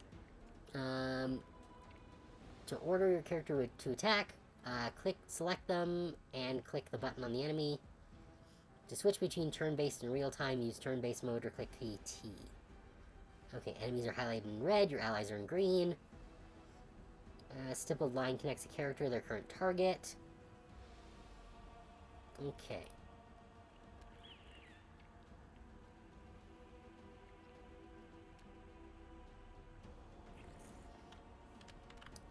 Right, so we've got 3 young giant centipedes here.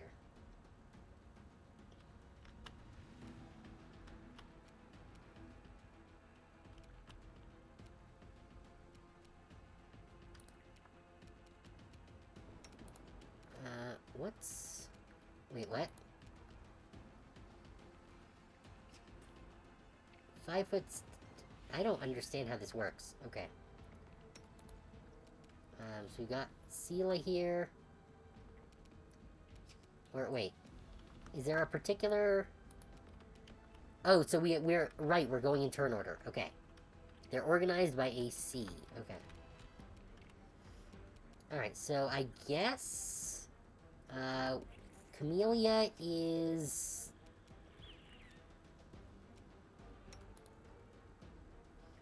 her.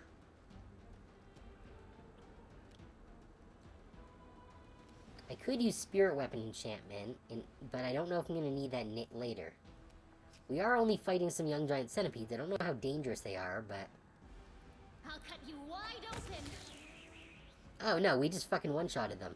The spirits demand your blood. You are Can you not... sacrifice. Go for their hearts. Can we not... move more? Or did she already use all of her abilities? No, because Camellia just made an attack. She didn't actually move or anything. Why can I not move her? How do I... Okay, what's going on here?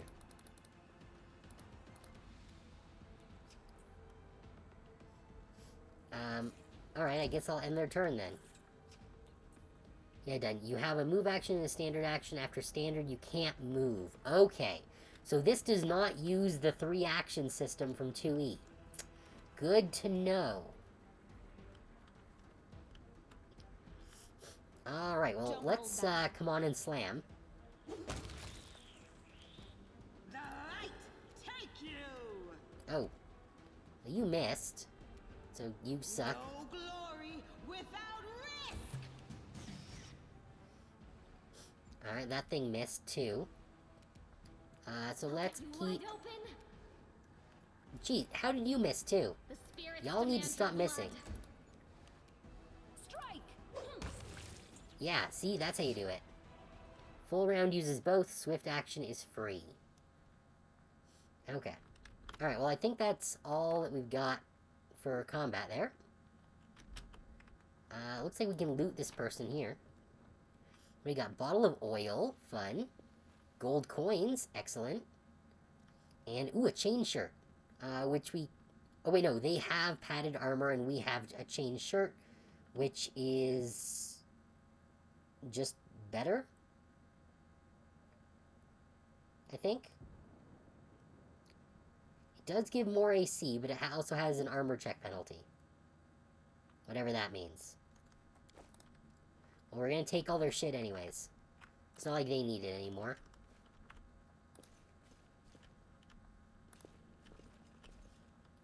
Okay, nothing else to interact with here. What the hell is that?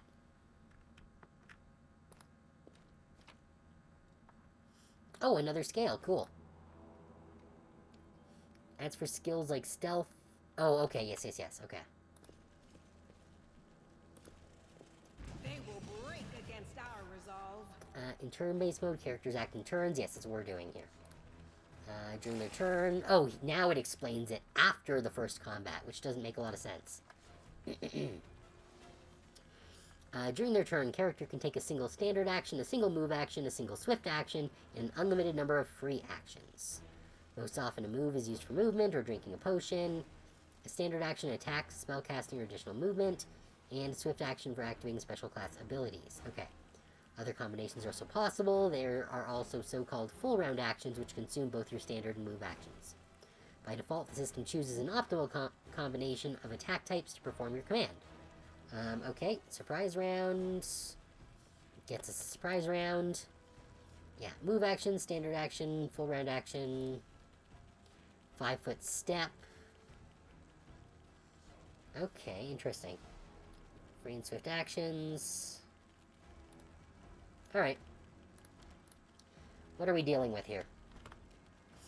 That's a big bug. But it looks like Cassie is starting off, so let's, come on and slam. Get wrecked, you big fly. Nothing else to interact with here, so that's fine. Is there something up here? Or is that a wall? No, that does... It does extend further. We've got a branching path here.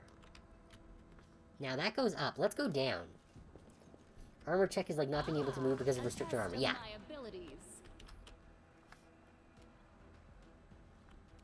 Okay. You are today's sacrifice. Okay.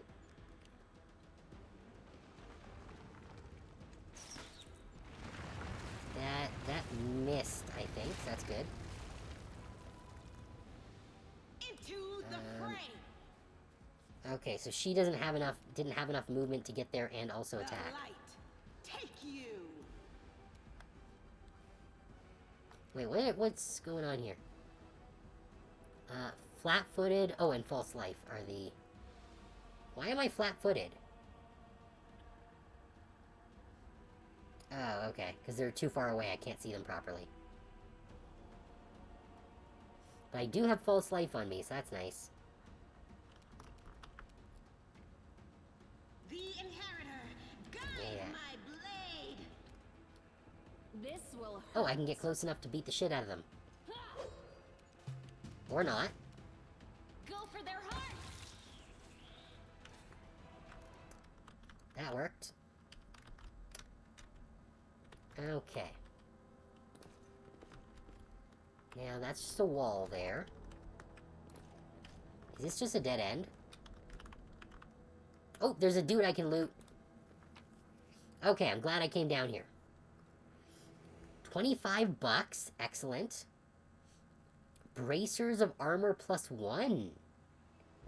Awesome.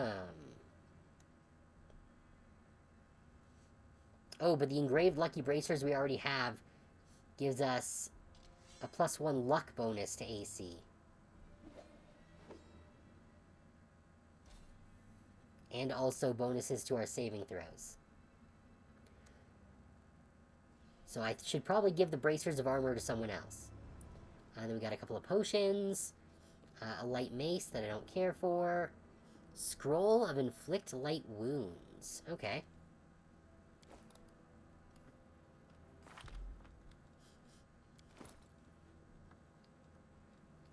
Alright, so Camellia... I guess Camellia could use the bracers. Wait, why do these... non-stacking bonuses?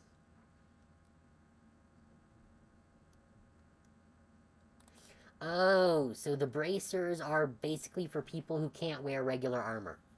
Gotcha, gotcha, gotcha. I guess I'll give her the scroll, because she's the only one who can use it.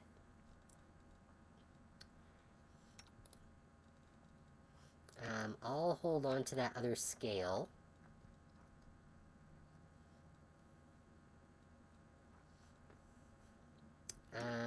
You've got armor as well already.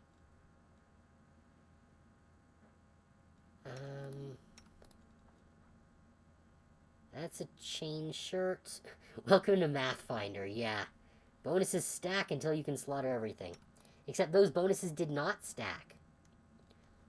That was why it gave me the little warning.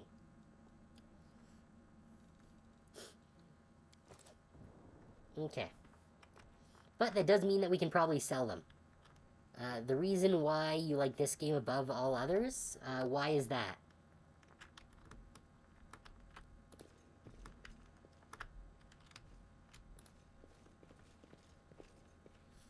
Like bonuses don't, but different bonuses do. Crunch fun. I have to admit, I am not a huge fan of especially crunchy TTRPGs.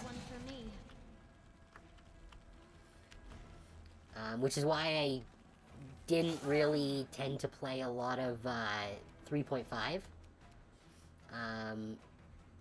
Don't hold back. But it's a lot easier to manage in a video game, because you're not having to do it all manually.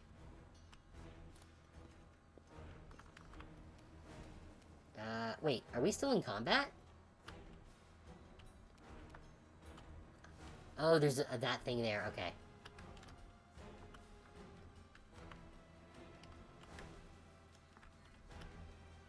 Oh, there's stuff here. We can grab that later. I'll cut you wide open. The spirits demand your blood.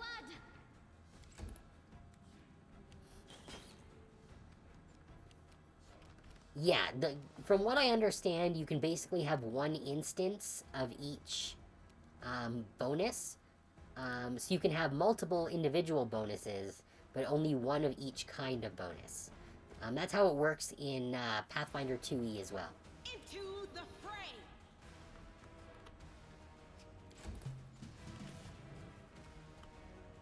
Strike! Yeah, we can't get close enough to hit him with our hammer. Should've run. But you can hit him. There we go. And that's the end of combat. So let's take this loot. Okay, what is this? Rainbow quartz. Fun. And... oh, I got really excited there for a second. When I saw Flame Tongue, I thought it was like the fire sword Flame Tongue. But no, it's just a cooking ingredient.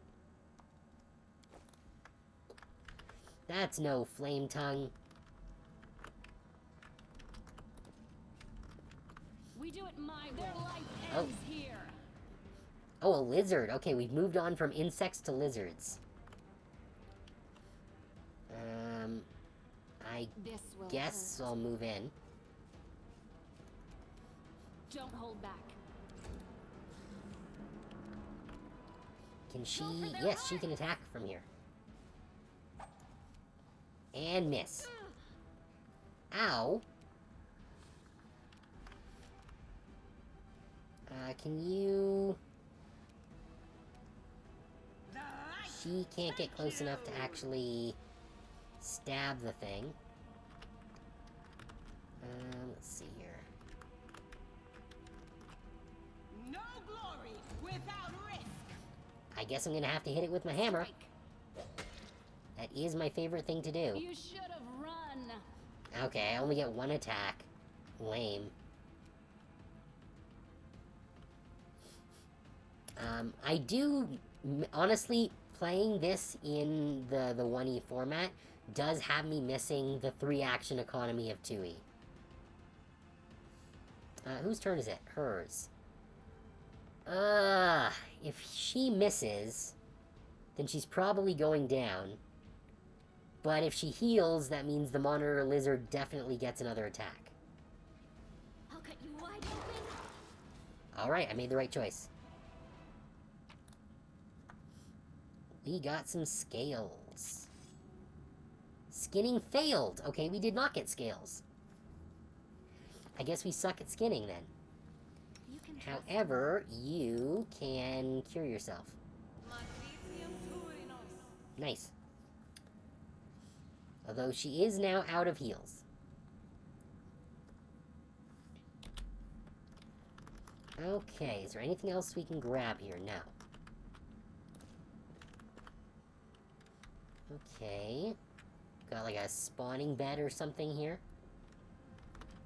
Good roll on a heal. Yes, I did get very lucky with that.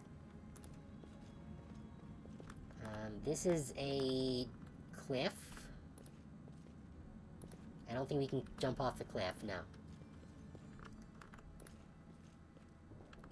Oh, are we getting another party member already? Or am I gonna have to fight them?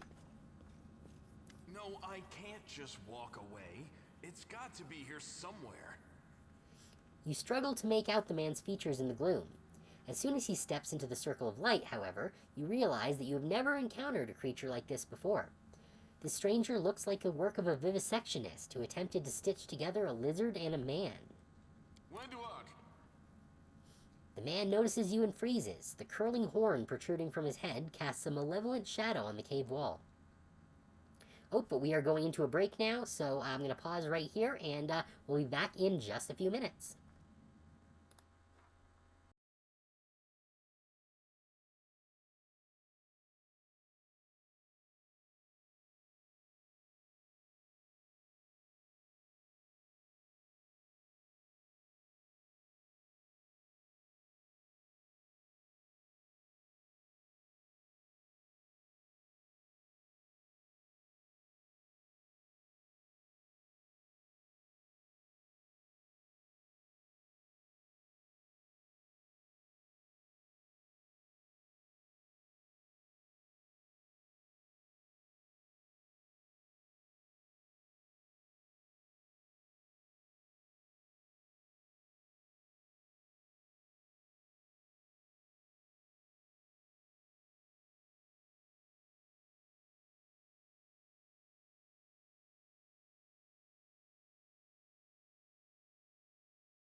Okay, let's continue.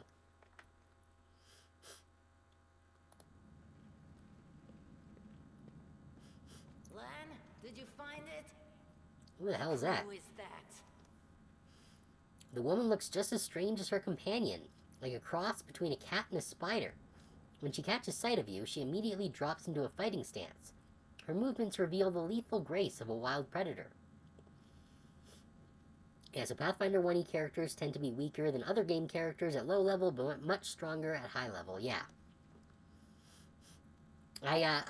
Even in playing Pathfinder 2nd Edition, I did find that at level 1, you are very squishy. Even as a marshal. The do-gooders here to save our mongrel souls, no doubt. Wait, they might know what's going on up there.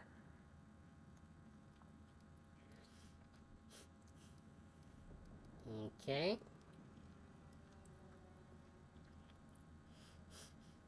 This one, it seems a little over the top. Like, while it is true... Yeah, sure, we'll just tell him.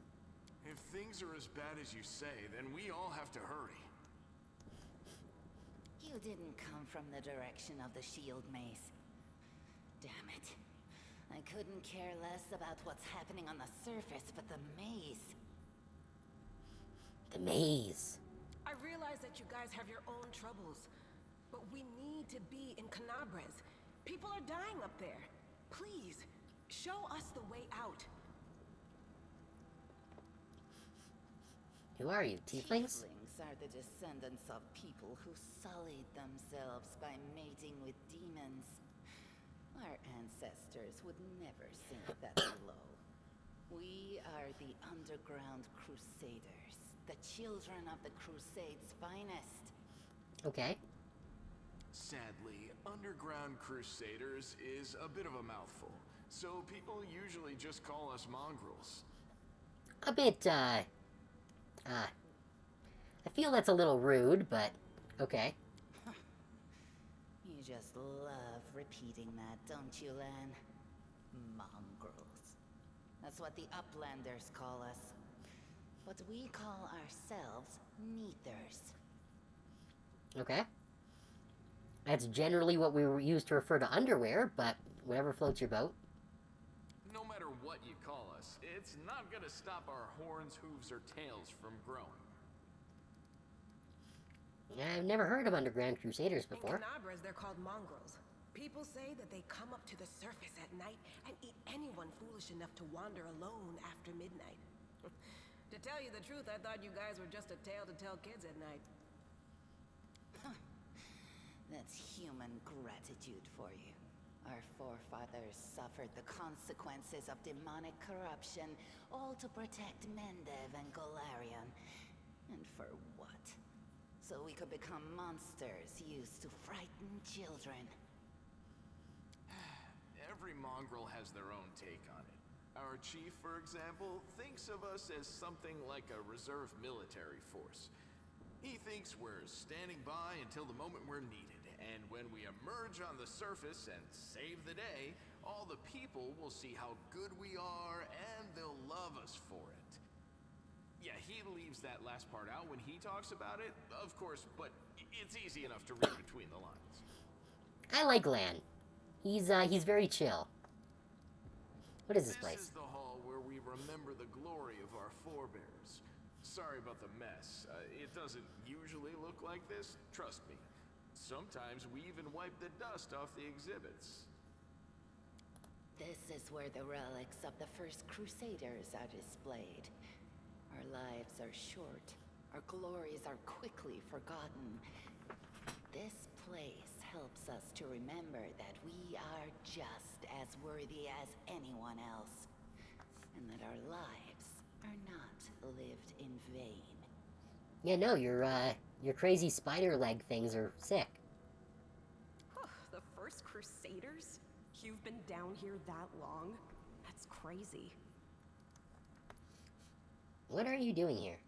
That's none of your We're looking for a holy sword. It was here, in the center, sticking out of a rock. The sooner we find it, the better. Some kids from our tribe took off for the shield maze. They figured it had collapsed, and now it's their time to go up to the surface, like all the legends foretold. Except they don't have a clue what's waiting for them up there. They're not fighters. And Saul, the chief of our tribe, is dead set against it. He says that now isn't the time for the underground crusaders to take up arms. If we get the holy sword, we might be able to change the chief's mind. It's a fool's errand. None of us will be able to hold the sword, let alone use it to save anyone. It's not an ordinary weapon. It's made from righteous heavenly flame and will burn anyone who touches it. Do you think you're special, Lan? Well, I've got this, like, literal halo, so maybe I can touch it? I'll pick it up with my teeth and tie it to my hand if I have to. It doesn't matter. An angel's sword and a troop of stalwart mongrels will be able to work a minor miracle. Speaking of which, you're still here, Wendu, which means that deep down, you know it's possible. Well, you gotta admire his optimism. Okay, we're not attacking them. I don't know why it even gives me that option. I'm neutral good.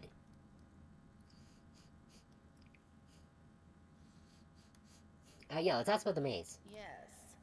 There are other ways up, but they are far from here. And after the earthquakes, there's a good chance they've collapsed. But the maze...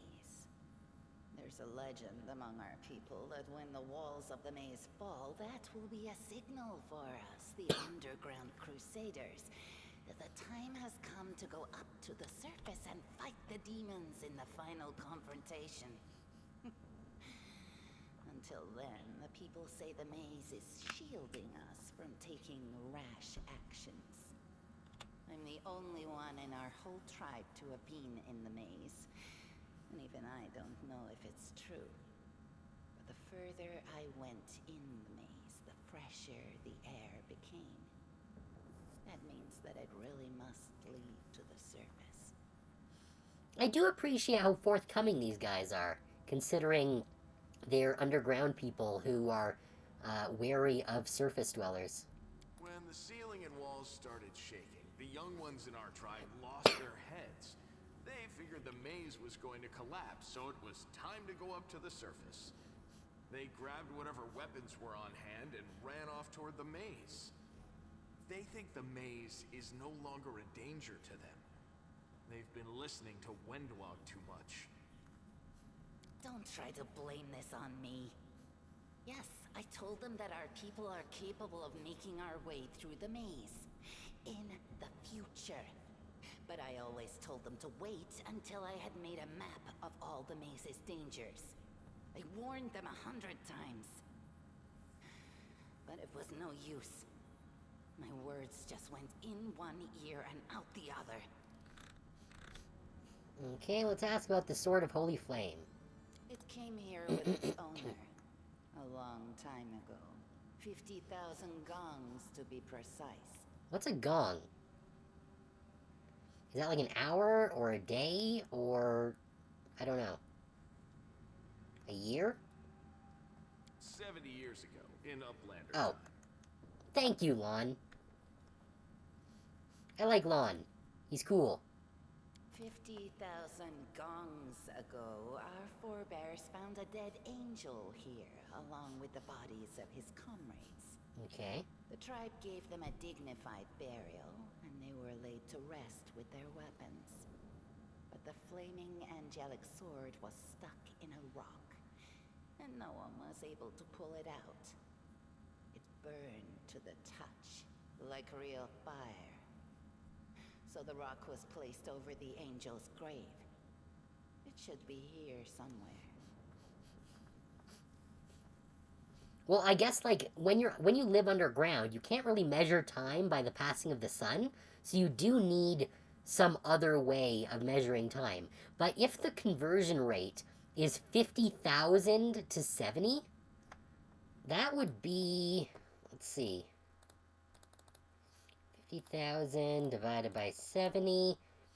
That's about 714. Okay, so that means a gong is like roughly 12 hours.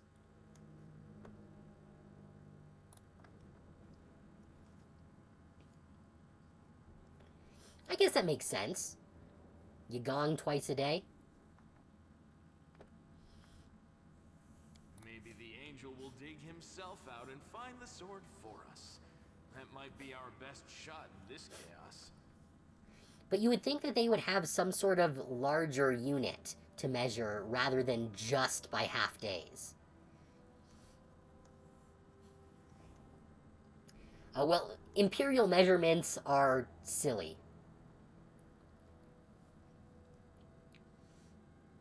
Lan, watch your tongue. I think an inch is 2.2 centimeters. Let's see, we'll find the sword faster if we work together. I'll help you. Yeah, I'm not saying they're gonna have to pay for it. We don't even know these people. Thanks. An extra pair of eyes can only help. The sword will be easy enough to spot. It looks, sorty. Help us, and in return, we'll get you out of here. Solid. Now we're talking. Let's get to work. It's a good thing we all bumped into each other, isn't it? What, you want to find the sword quickly so the underground monsters bring you back to the surface? Jeez. So be it. Why you gotta be such a downer, Wendwag? Why can't we just be buddies? Okay, some interactive objects aren't easy to find. When moving past such an object, we automatically make perception checks. If successful, it's found and interacted with. Okay. But we did gain 300 experience for that, so that's nice. Oh. There's a thingy over here. Oh, and there's another spider. I'm gonna go harass the spider. Together we stand. The spiders don't like us. What's this? Edible moss and a flame tongue. Cool. Can I make a religion check? Well, Statue of an unknown knight. The technology is crude, but the figure was clearly crafted with genuine feeling. Okay. So we do not have the religion to make that check, I guess. Okay. I found something. What's this? A copper ring.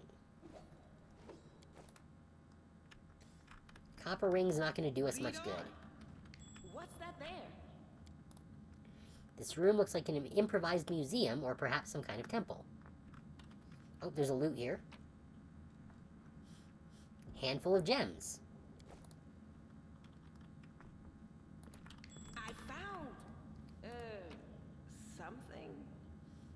5 grinding stones. Okay, nothing there.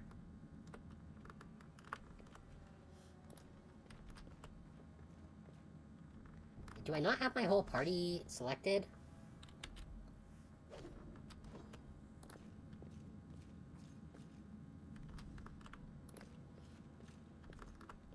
Okay. There's What's something that there? here.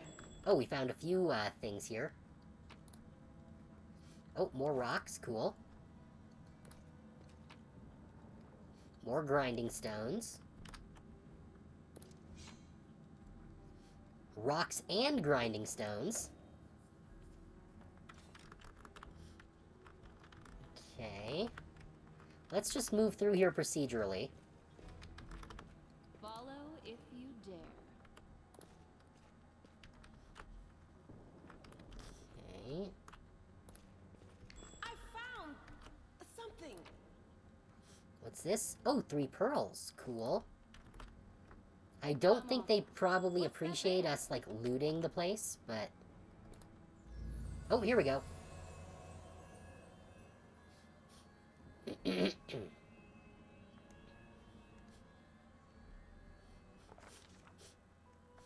Oh, we get a fancy pop-up this time.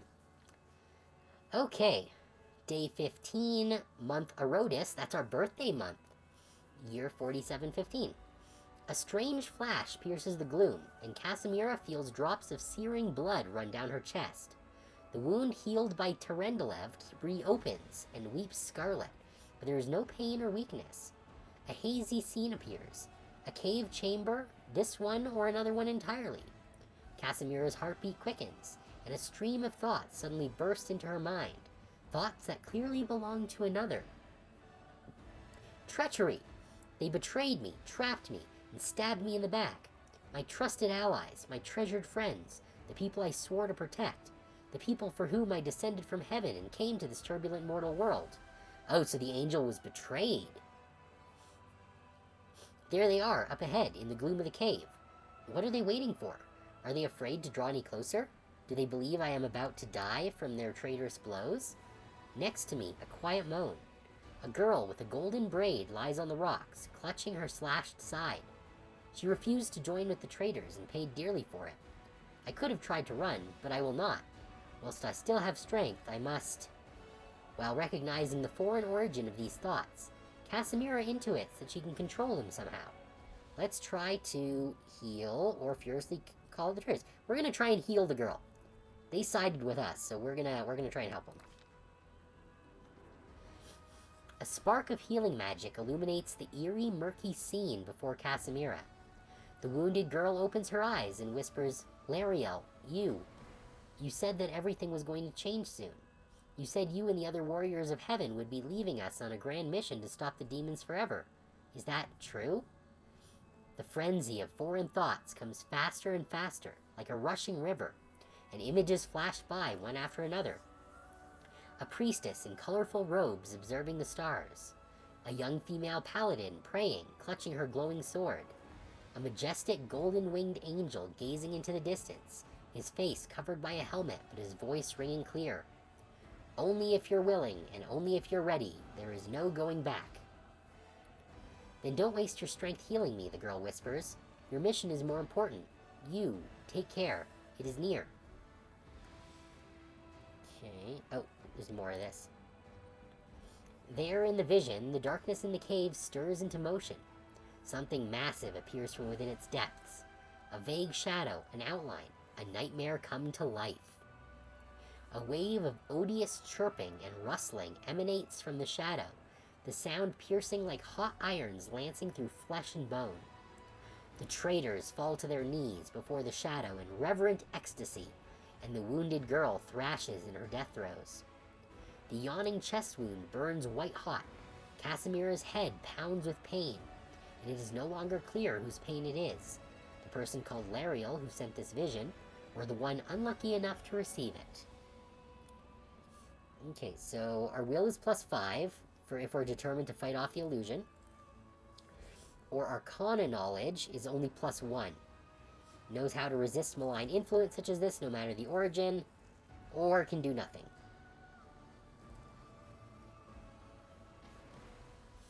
Alright, well, our will is +5, so that's our best choice right now. Succeed, okay. The force of the attack, though originating in a vision, is terrifying, but Casimira is stronger. She shakes off the pain and torpor, but alas, the one who sent the vision cannot claim the same. He is broken and exhausted. A monstrous shadow emerges from the murk of the cave. It is not real, it exists only in this strange vision or memory. But the thrill of fear it provokes is more than real. The shadow's features starkly resemble those of Discari, the terrifying demon lord, who decapitated our dragon buddy. In a movement as swift as thought itself, the monster's hand is wrapped around the throat of the one they call Lariel. The foolish angel struggling on the rocks like a fly with its wings torn off, intones the shadow. Its voice changes as it moves, shifting from a quiet whispering to a sonorous shout, becoming young, then old and quavering. Where is your goddess, angel? Where is her self-assured herald? How is it that you are dying here alone, so far from the light of your heaven? Heaven is a plane in the outer sphere. Okay, so it's an actual place. Neat. A strange calm envelops the thoughts of the one called Lariel. He recognizes who stands before him, and he knows he will never bow down before this enemy. The flaming sword flares to life in his hand, bright, pure, flickering with multicolored sparks like a sunbeam through stained glass. Slash! The blade slices through the demonic creature's flesh, and the monster recoils with a howl, releasing his grip on Lariel's throat. The angel falls back heavily on the rocks. His vitality is ebbing, but his pride remains undiminished. He grips the sword, and with his last burst of strength, plunges it into the rock. Casimira senses that the vision is fading, the rush of thoughts diminishing, like a river running dry. The last thing she hears is this: "You will kill me, monster. This I know. But one day, someone will come here and raise up my sword. They will raise it up and punish evildoers and traitors. No, we will save and protect the innocent." The vision disappears, vanishing in a burst of colors. Casimira does not hear the final words, but she seems to complete the thought, taking it to heart. The words fly from her lips, and with them, something else. The heat blazing in Casimira's chest fades away. The edges of the scarlet wound close, leaving not even a scar behind. Looking down, Casimira sees the flaming sword in her hand, or rather, its outline, the memory of what the sword looked like. With a final surge of warm and soothing light, the sword vanishes, and the light is drawn into her hand. Casimira senses that it will return. All she need do is call it. Okay, but what if we don't want to use the sword? We have a big hammer.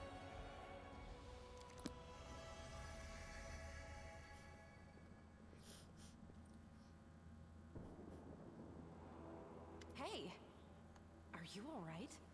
You were kinda glowing just now. I have literally been glowing this entire time. Sela kneels before the light, offering up a prayer to Iamade. That was it. The light of heaven. But how? I have literally had this halo up the entire time. I recall this game has quite a few interesting paths. Yeah, I've heard that. That there's a lot of different routes you can go depending on depending on how violent and good or evil you intend to be. What did you do with it? Where did it go? You saw it too? The Traitor's Dying Girl? No, we're not going to talk about those. I think I saw the memories of Lariel, the angel who died here. Lariel? That really was Lariel? The angel from the legends. The ancestors even got his name right on the gravestone. The chief will be thrilled. Yeah, apparently you can choose to side with the good people, or you can side with the demons if you go that route. Which I will not be doing, because I don't really want to murder everyone, even though it can be cathartic sometimes. But I do want to see how the story is supposed to play out. You. Thousands of gongs, and no one's been able to touch it. And now you, an ordinary creature of flesh and blood, no different to us, get the sword and start talking about visions. Okay, can you not see the glowing halo literally right here? Now, Wendowog, don't be a sore loser. She is clearly different from us.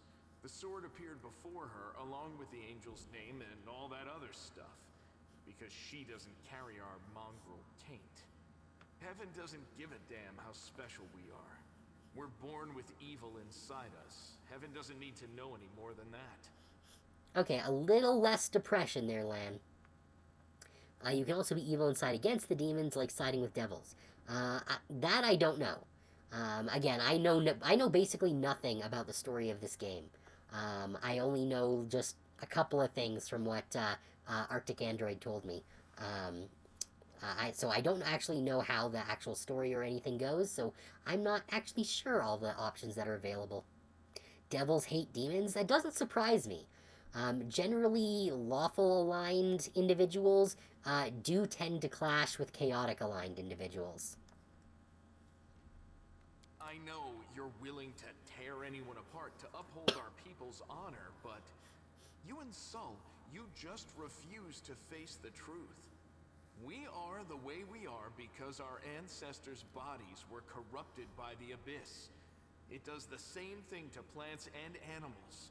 There's nothing heroic or special about it. It doesn't make us better, and it doesn't make us worthier. Requires angel mythic path, reveal the light of heaven. I don't think I have those. Or wait.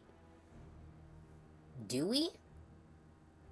Is the mythic path the, like, a New Game Plus thing?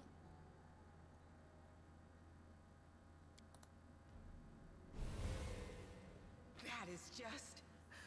Oh. Wow, I mean, that's amazing. Heaven has truly blessed you. Okay, no, I guess because we're an angel, we can do that. Oh, did I make a choice? No, but this choice won't lock you out of anything. Okay. This power is the most majestic thing I've ever seen in all my life. Is this what the sun is like, Lan? Yes, it's similar. But this light is more... golden? Chief Sol needs to see this. Now that we have the power of angels on our side, he can't say no. He'll have to assemble a troop to storm the maze.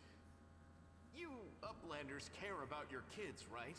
Help us save ours. Without them, we won't survive.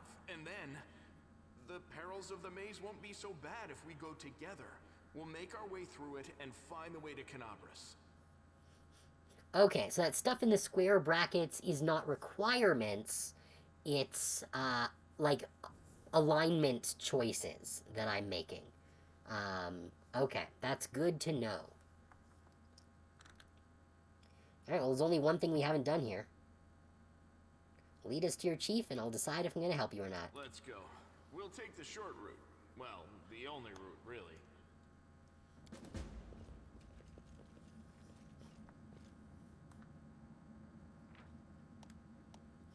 Okay. Sometimes interacting with an object requires a skill check. Yeah. Different tasks require different skills. If you have several characters selected, the action will be performed by the character with the highest skill bonus. Okay, that's good to know. Alright, so let's select everyone.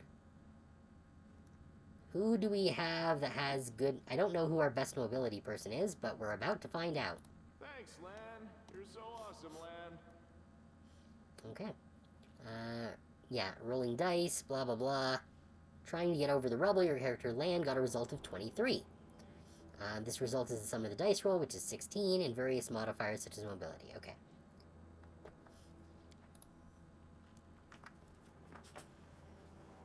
I wonder if we get to keep these guys in our party.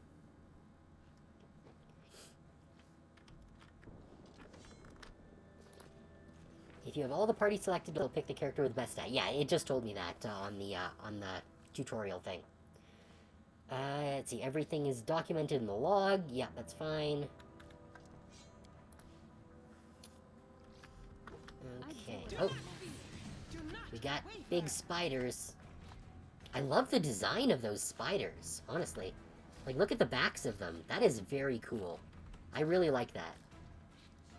The spirits demand your blood. Alright. Time for stabbies. And smashies. This will hurt. Come on and slam. There we go. Now, can you hit the... No, you cannot hit it, but we can... Oh, you got a bow. Did you hit it? Oh, they did. Okay, cool.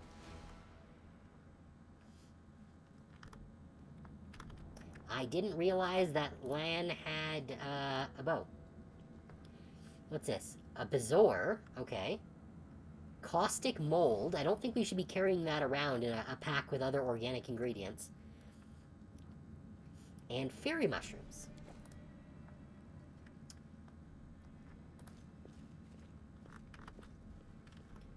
Oh, we got...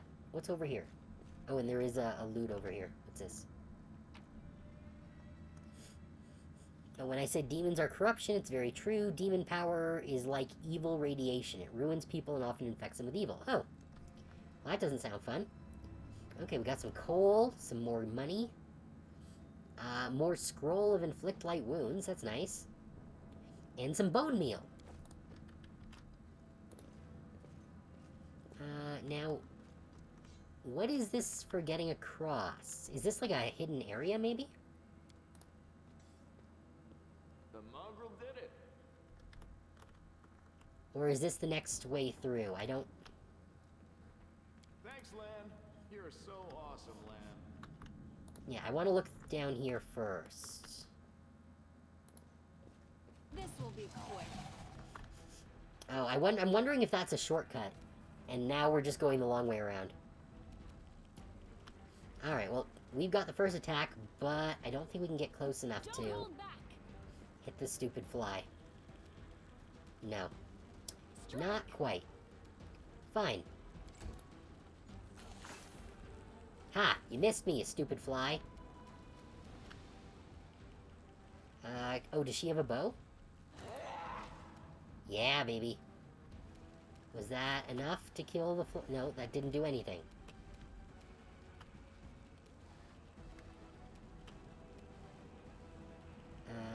Oh, well, I guess I can move her up a little bit.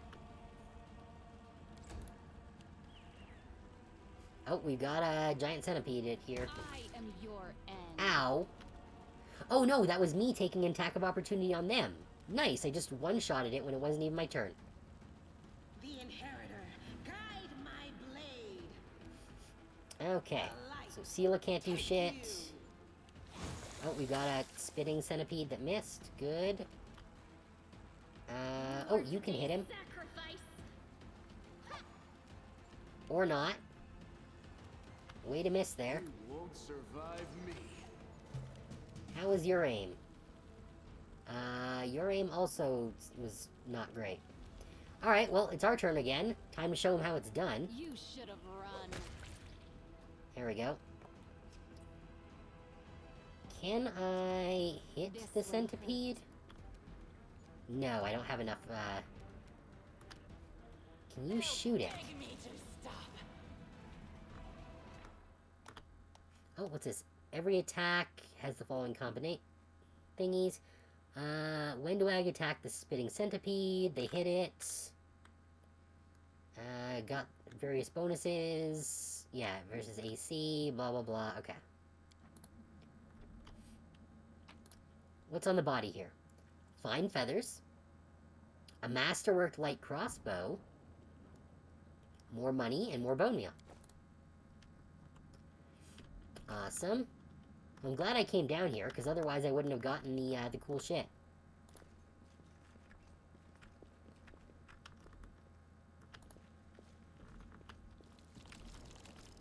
The heartbeat quickens.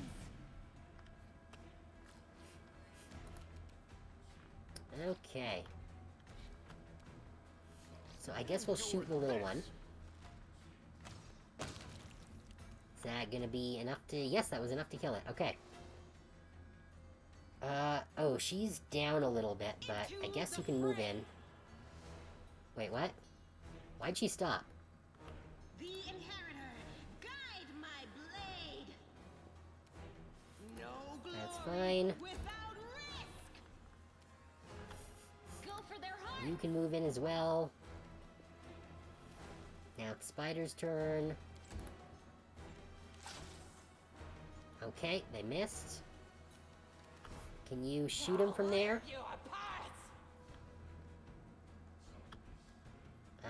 I guess they can't. Alright.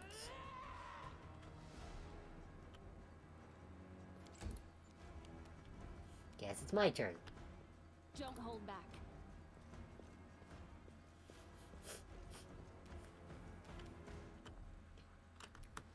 I don't think I can make an attack, no.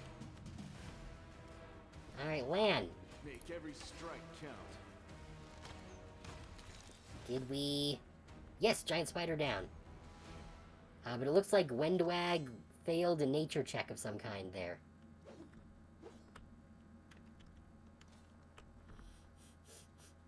Okay, so this is continuing to go further. I don't know if this is... Shit. I need to go back. Because I think that was a self-enclosed area.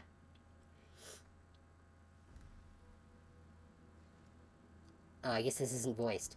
Wendwag glances at Lan, who was fixing his slipped bowstring, and quickly walked over to you. His cat-like eyes glow from beneath her hood. Listen here, you. I don't know who you are or where you come from, but you and I are the only two people here who see things clearly. That's why I'm asking you. Don't show the light of heaven to Saul.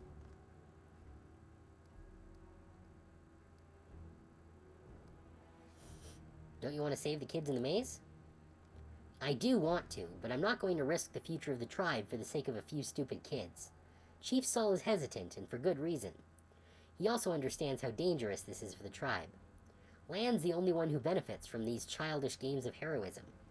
I'll go alone if I have to and find them, or whatever's left of them, without any heroics, relying only on myself, risking only my own life. Wenduag slows. You and your friends, you can come with me. Perhaps we can make it to the end of the maze together and find the way out to the surface.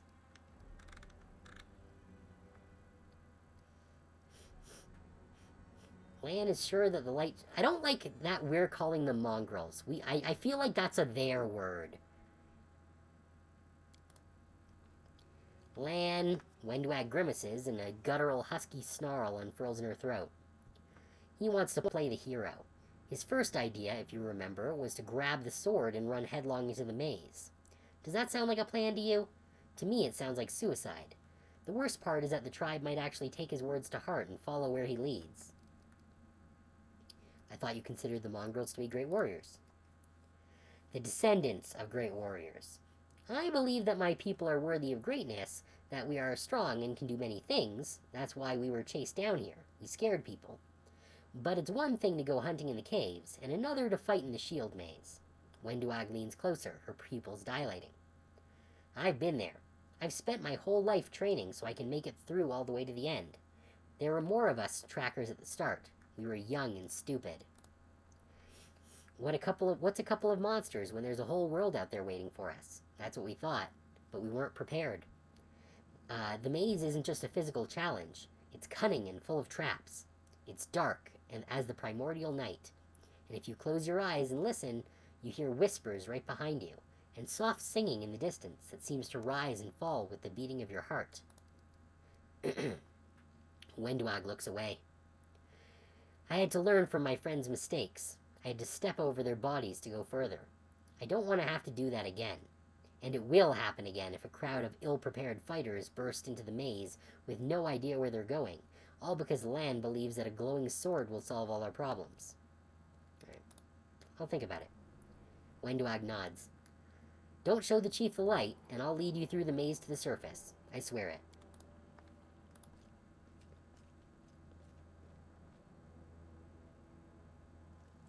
Okay.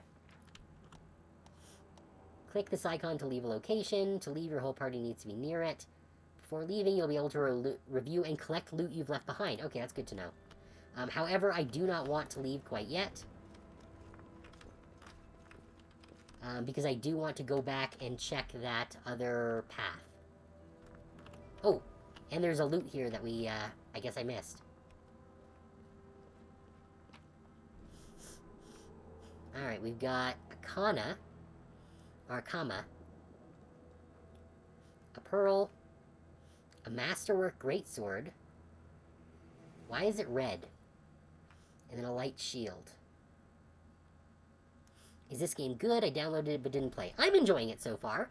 It does seem to rely on having at least a little bit of knowledge of Pathfinder. Like there have been a few things that were a little bit overwhelming initially. But I'm enjoying it so far. Also, thank you for the follow, Satan Serpent. It's very much appreciated.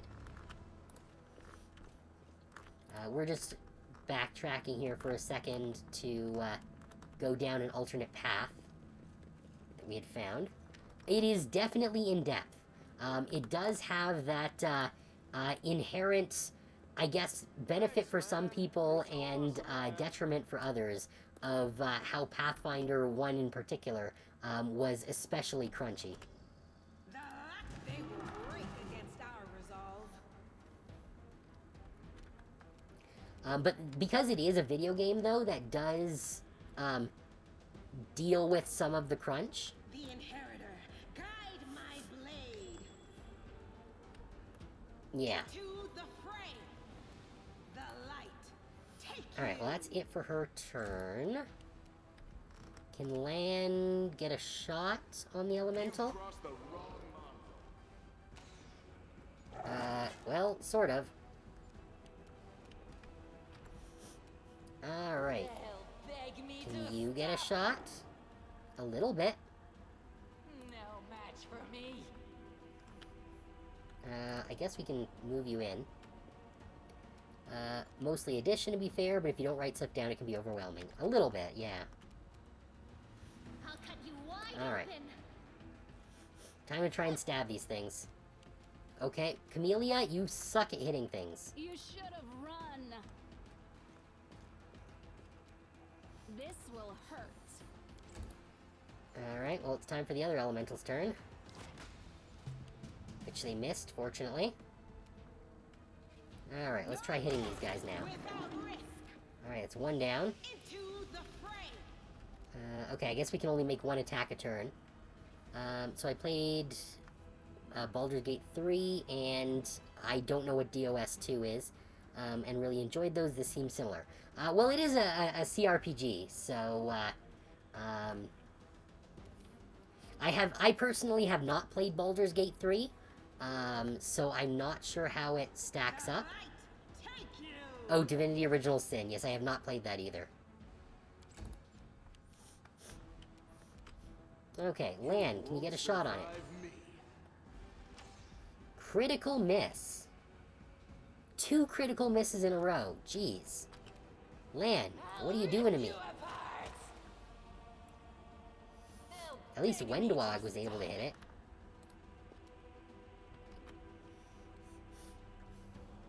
Alright, well, that's her turn. Camellia, redeem yourself. Spirits demand your blood. There we go.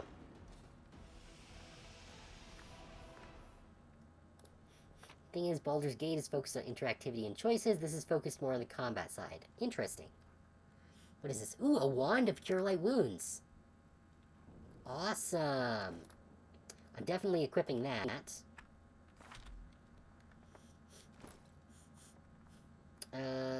Where is... There it is. The wand. Okay, so that's a inventory item. Would argue that the choices in Pathfinder are better, but that's subjective. Well, I guess we'll see. Again, I have not played Baldur's Gate 3, so I really don't have any particular context for that. Now, let's see. How do I switch characters? Oh, here. I guess clicking these, yes. Now, can you use the shield? Oh, but only if you're holding it in offhand. So I don't have a thing for that. Okay. Alright, so I don't think there's anything else back here.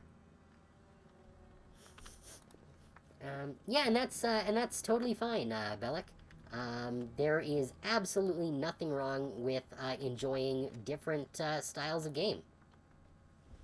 That is the benefit of having so many options to choose from. Alright, let's head back to the end of the area.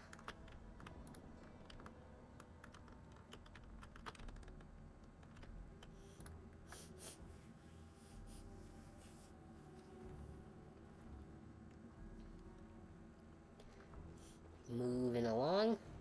Where's that door at? There it is. Let's head to Netholm.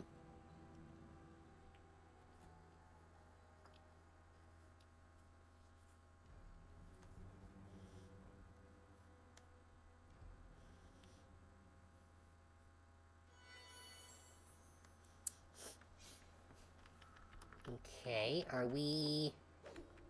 We are not in a cutscene right now, okay?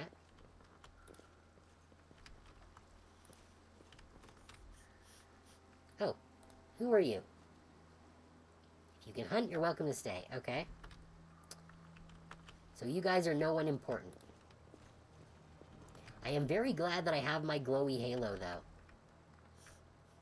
Because having that light source is huge. Just like I thought it would be.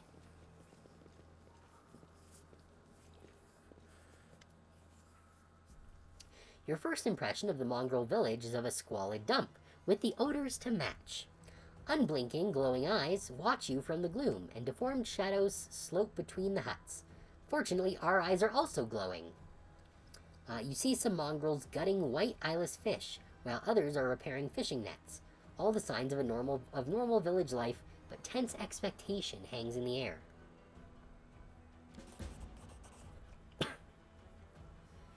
Oh, so we need to rest up in the hut. A heavy-set, aged mongrel slowly shuffles his way toward you. I don't like how they just use mongrel as the general word for them. That seems rude. The hair on his head grows in limp, wispy strands, and his face has a distinctly rat-like appearance with pronounced teeth, and you hear a rattling sound in his chest with every breath he takes. One of his eyes is white, fully scarred by cataracts, while the other gleams with moisture. Uplanders, eh? End times sure upon us, indeed. Chief Sol, we found the angel's sword, and we found the one who can wield it. Lan points at you.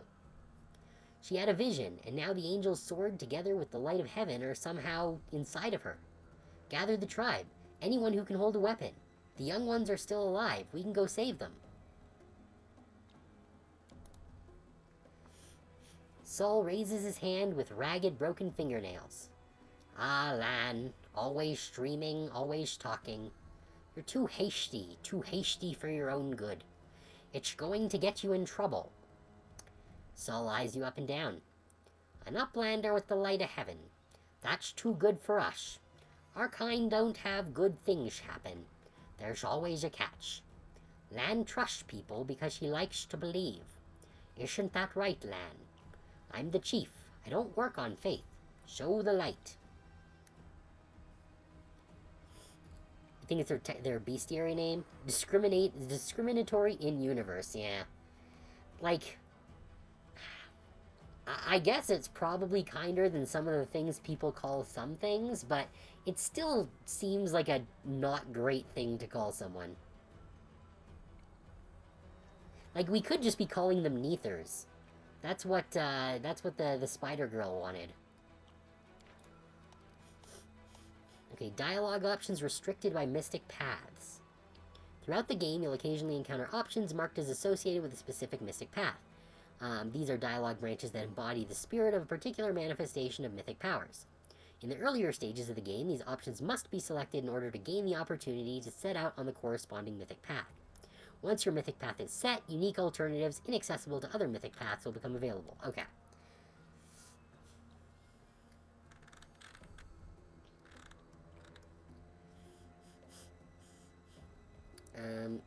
It's not, but otherwise people would, the demon, I guess would call them the demon tainted or something? Like, maybe, I guess, but surely there's something more polite we could be calling them. Like, even if other people don't. Is there someone else on the surface here? Sol points off to the side. There he is. Hale and hearty and prim as a peacock, just like me. Sol laughs, but quickly returns to business. Schnock good. Too many uplanders. Schnock good. Schnock right. What are you up to here? You're not one of us. We're not your kind. When the time comes, we'll come to you, not you to us.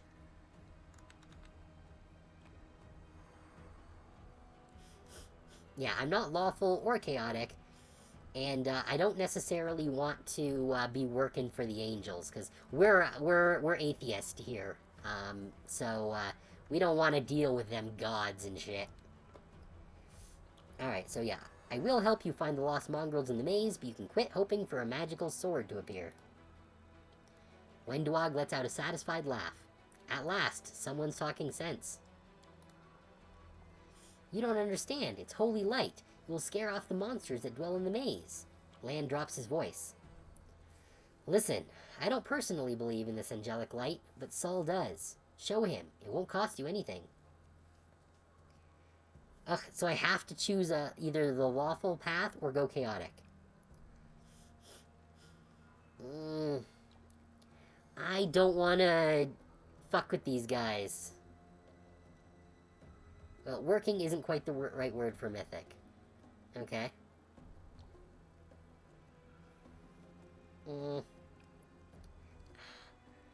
I feel like showing these guys the holy sword and becoming their, like, messiah is not comfortable.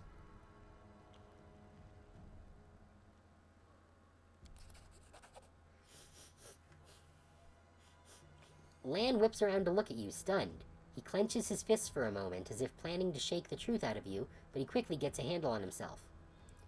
I don't know why you're lying. No doubt you have your reasons. But I know it's a lie, and you know it. And Wendu knows it. Lan turns to Wenduag. Tell him, Wendu. You performed an action that was chaotic. So I guess that means that your alignment can shift. Wenduag stares blankly back at him.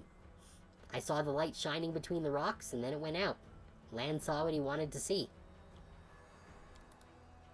Why are you doing this? Doing what? Telling the truth? Let's see, you saw some kind of light near me, and you thought that meant I now have the Angel's Sword. You're mistaken. There's no need to drag other people into it. I'm not gonna gaslight him. Like, we're doing this for a reason, but I'm not gonna just gaslight him about this. I don't want the blood of gullible mongrels on my hands, that's true. I'm gonna say nothing for now. Lan looks at you expectantly, and sighs when you don't answer. Right. You and Wendu have worked everything out between yourselves. You've played me for a blind mole here. Lan barks a hollow laugh. Everybody around me said they didn't want to go anywhere or save anyone, but I didn't believe them. I always have to take things further than anybody else. Isn't that right, Chief? Fine. I see how things are. I don't need any more convincing. Lan offers a crooked smile. Peace, Lan. Miracles are not meant for us. We, the tribe, we wait. If you're one of us, you will wait. We're not going anywhere. Uplanders, rest now. There is a hut over there. You can rest there. Yeah, like, these guys do not seem like they are in the condition to be fighting anything. And I don't want them all fucking dying, because they think I'm some sort of savior. Lan is silent, his eyes shifting from you and Sol to Wenduag. You made the right choice. It was the lesser of two evils. And now, rest, so we can be at our best when we go into the maze. I promise to lead you to the surface, and I will. Alright, combat victories and other achievements give your character experience points. After accumulating a certain amount of experience, your character will gain a new level. This allows you to select a new class or to raise their level in a class they already have, along with other advantages, such as increased hit points. When a character gains a level, they can gain new feats, new spells, and skills, and increase ability scores. Oh, so we can actually increase ability scores in this. Alright, cool. The exact improvements a character gets depends on their classes and the total number of their levels. So do I have... Oh, okay, so we do have levels up here. Level ups here. Let's take care of these. Okay, so I'm Arcane Enforcer. Yes, next. Oh, so we've got 3 more points to assign to skills. Now, Sela does have a +6 on Persuasion already. Stealth, I think, become the Barbarian with 50 Strength and 5 Int. Yeah, well, I am definitely going to put into Strength, but I think you're still capped at 20. I am going to take Training in Stealth.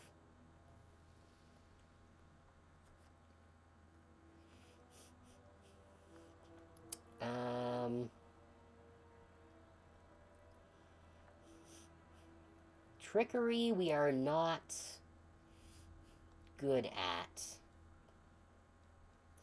I am going to put another point to Perception.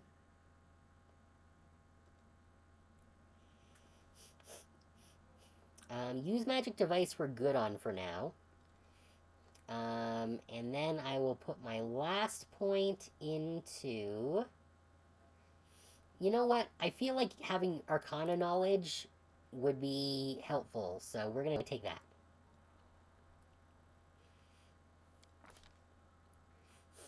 Okay, talents. As the Slayer gains experience, they gain a number of talents. Okay.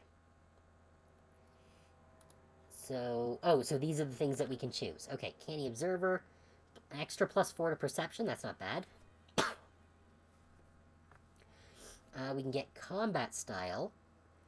So I could go into Two-Handed Weapon, and get that. What would that do? Two-Handed Weapon. Can choose Cleave, Power Attack, and Intimidating Prowess. Okay. What's Combat Tricks? Oh, these are where we have the point-blank shot and the power attack and things. You can take a -1 on melee attack rolls and combat maneuvers to get a +2 on the damage rolls. This damage is increased by half if you're making an attack with a two-handed weapon. Let's see, or a primary natural weapon. Okay. I don't know if that's worth it. I could do armor focus. Your familiarity with specific type of armor increases the armor benefit. And it's okay. Getting extra +1 AC is solid. But it is only okay. So our current... What is our current armor proficiency? I'm assuming that our current armor proficiency is just medium armor. Blind Fight. Let's just re-roll. Okay, we're going into an ad break, so I'm going to pause here, and we'll pick this back up after the break.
Okay, so I've just been looking over the feats here while we were on break.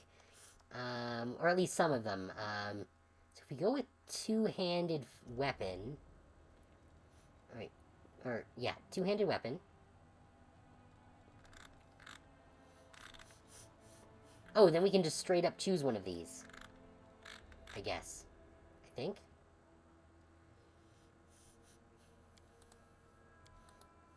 Yeah, so two-handed weapon gives us the selection of these abilities. We could take power attack.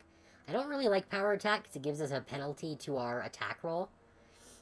I do like cleave.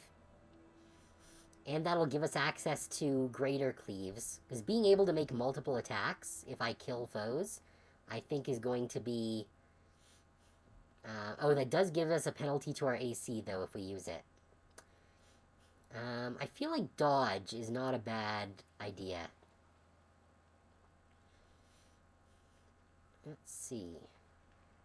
Iron Will, Lightning Reflexes, and Toughness. You gain 3 hit points. For every hit die you possess beyond 3, you gain an additional hit point. Okay.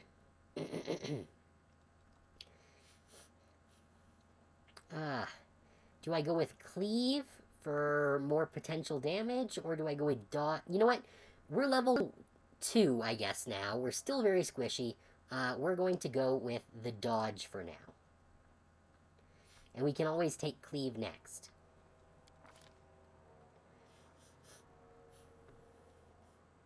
Yeah.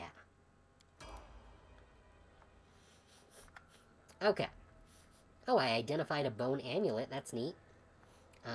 Okay. However, we are at the end of the stream, so I am going to call it here now. I will level up the NPCs, off screen. Because I don't think you guys want to sit around while I just level up a bunch of secondary characters. Yeah. Thank you everyone for coming. Very much appreciate having you guys here. Always nice to have folks around to chat with. I hope that you guys enjoyed the stream. Next week, we will be continuing with the same schedule as this week. So Monday will be Danganronpa 2, Tuesday will be Floppy Nights, Thursday will be Legend of Zelda Echoes of Wisdom, and Friday will be more Pathfinder. If you haven't joined my Discord server yet, link is down below the stream. I post all of my various announcements there. Like if anything comes up that means I have to adjust the schedule or anything, I'll be posting it there. I also post my stream announcements, my weekly schedules, as well as any new artwork that I get. If that's of interest to you, feel free to check that out. You can also make requests if there are any games you'd like to see me play on stream, or any redeems you want to see added, or just anything you think would improve the stream. Feel free to drop it in the Discord. I also do have a Blue Sky now, where I'm posting a bunch of my older artwork, as well as my stream announcements and weekly schedules. So if that's more your speed, you can check that. With all of that said, thank you very much, everyone, for coming. I do always definitely appreciate having folks drop in and spend their time here with me. Hope that you guys have enjoyed it, and I will see you guys on Monday for Danganronpa. Thank you for coming, and have a very good night.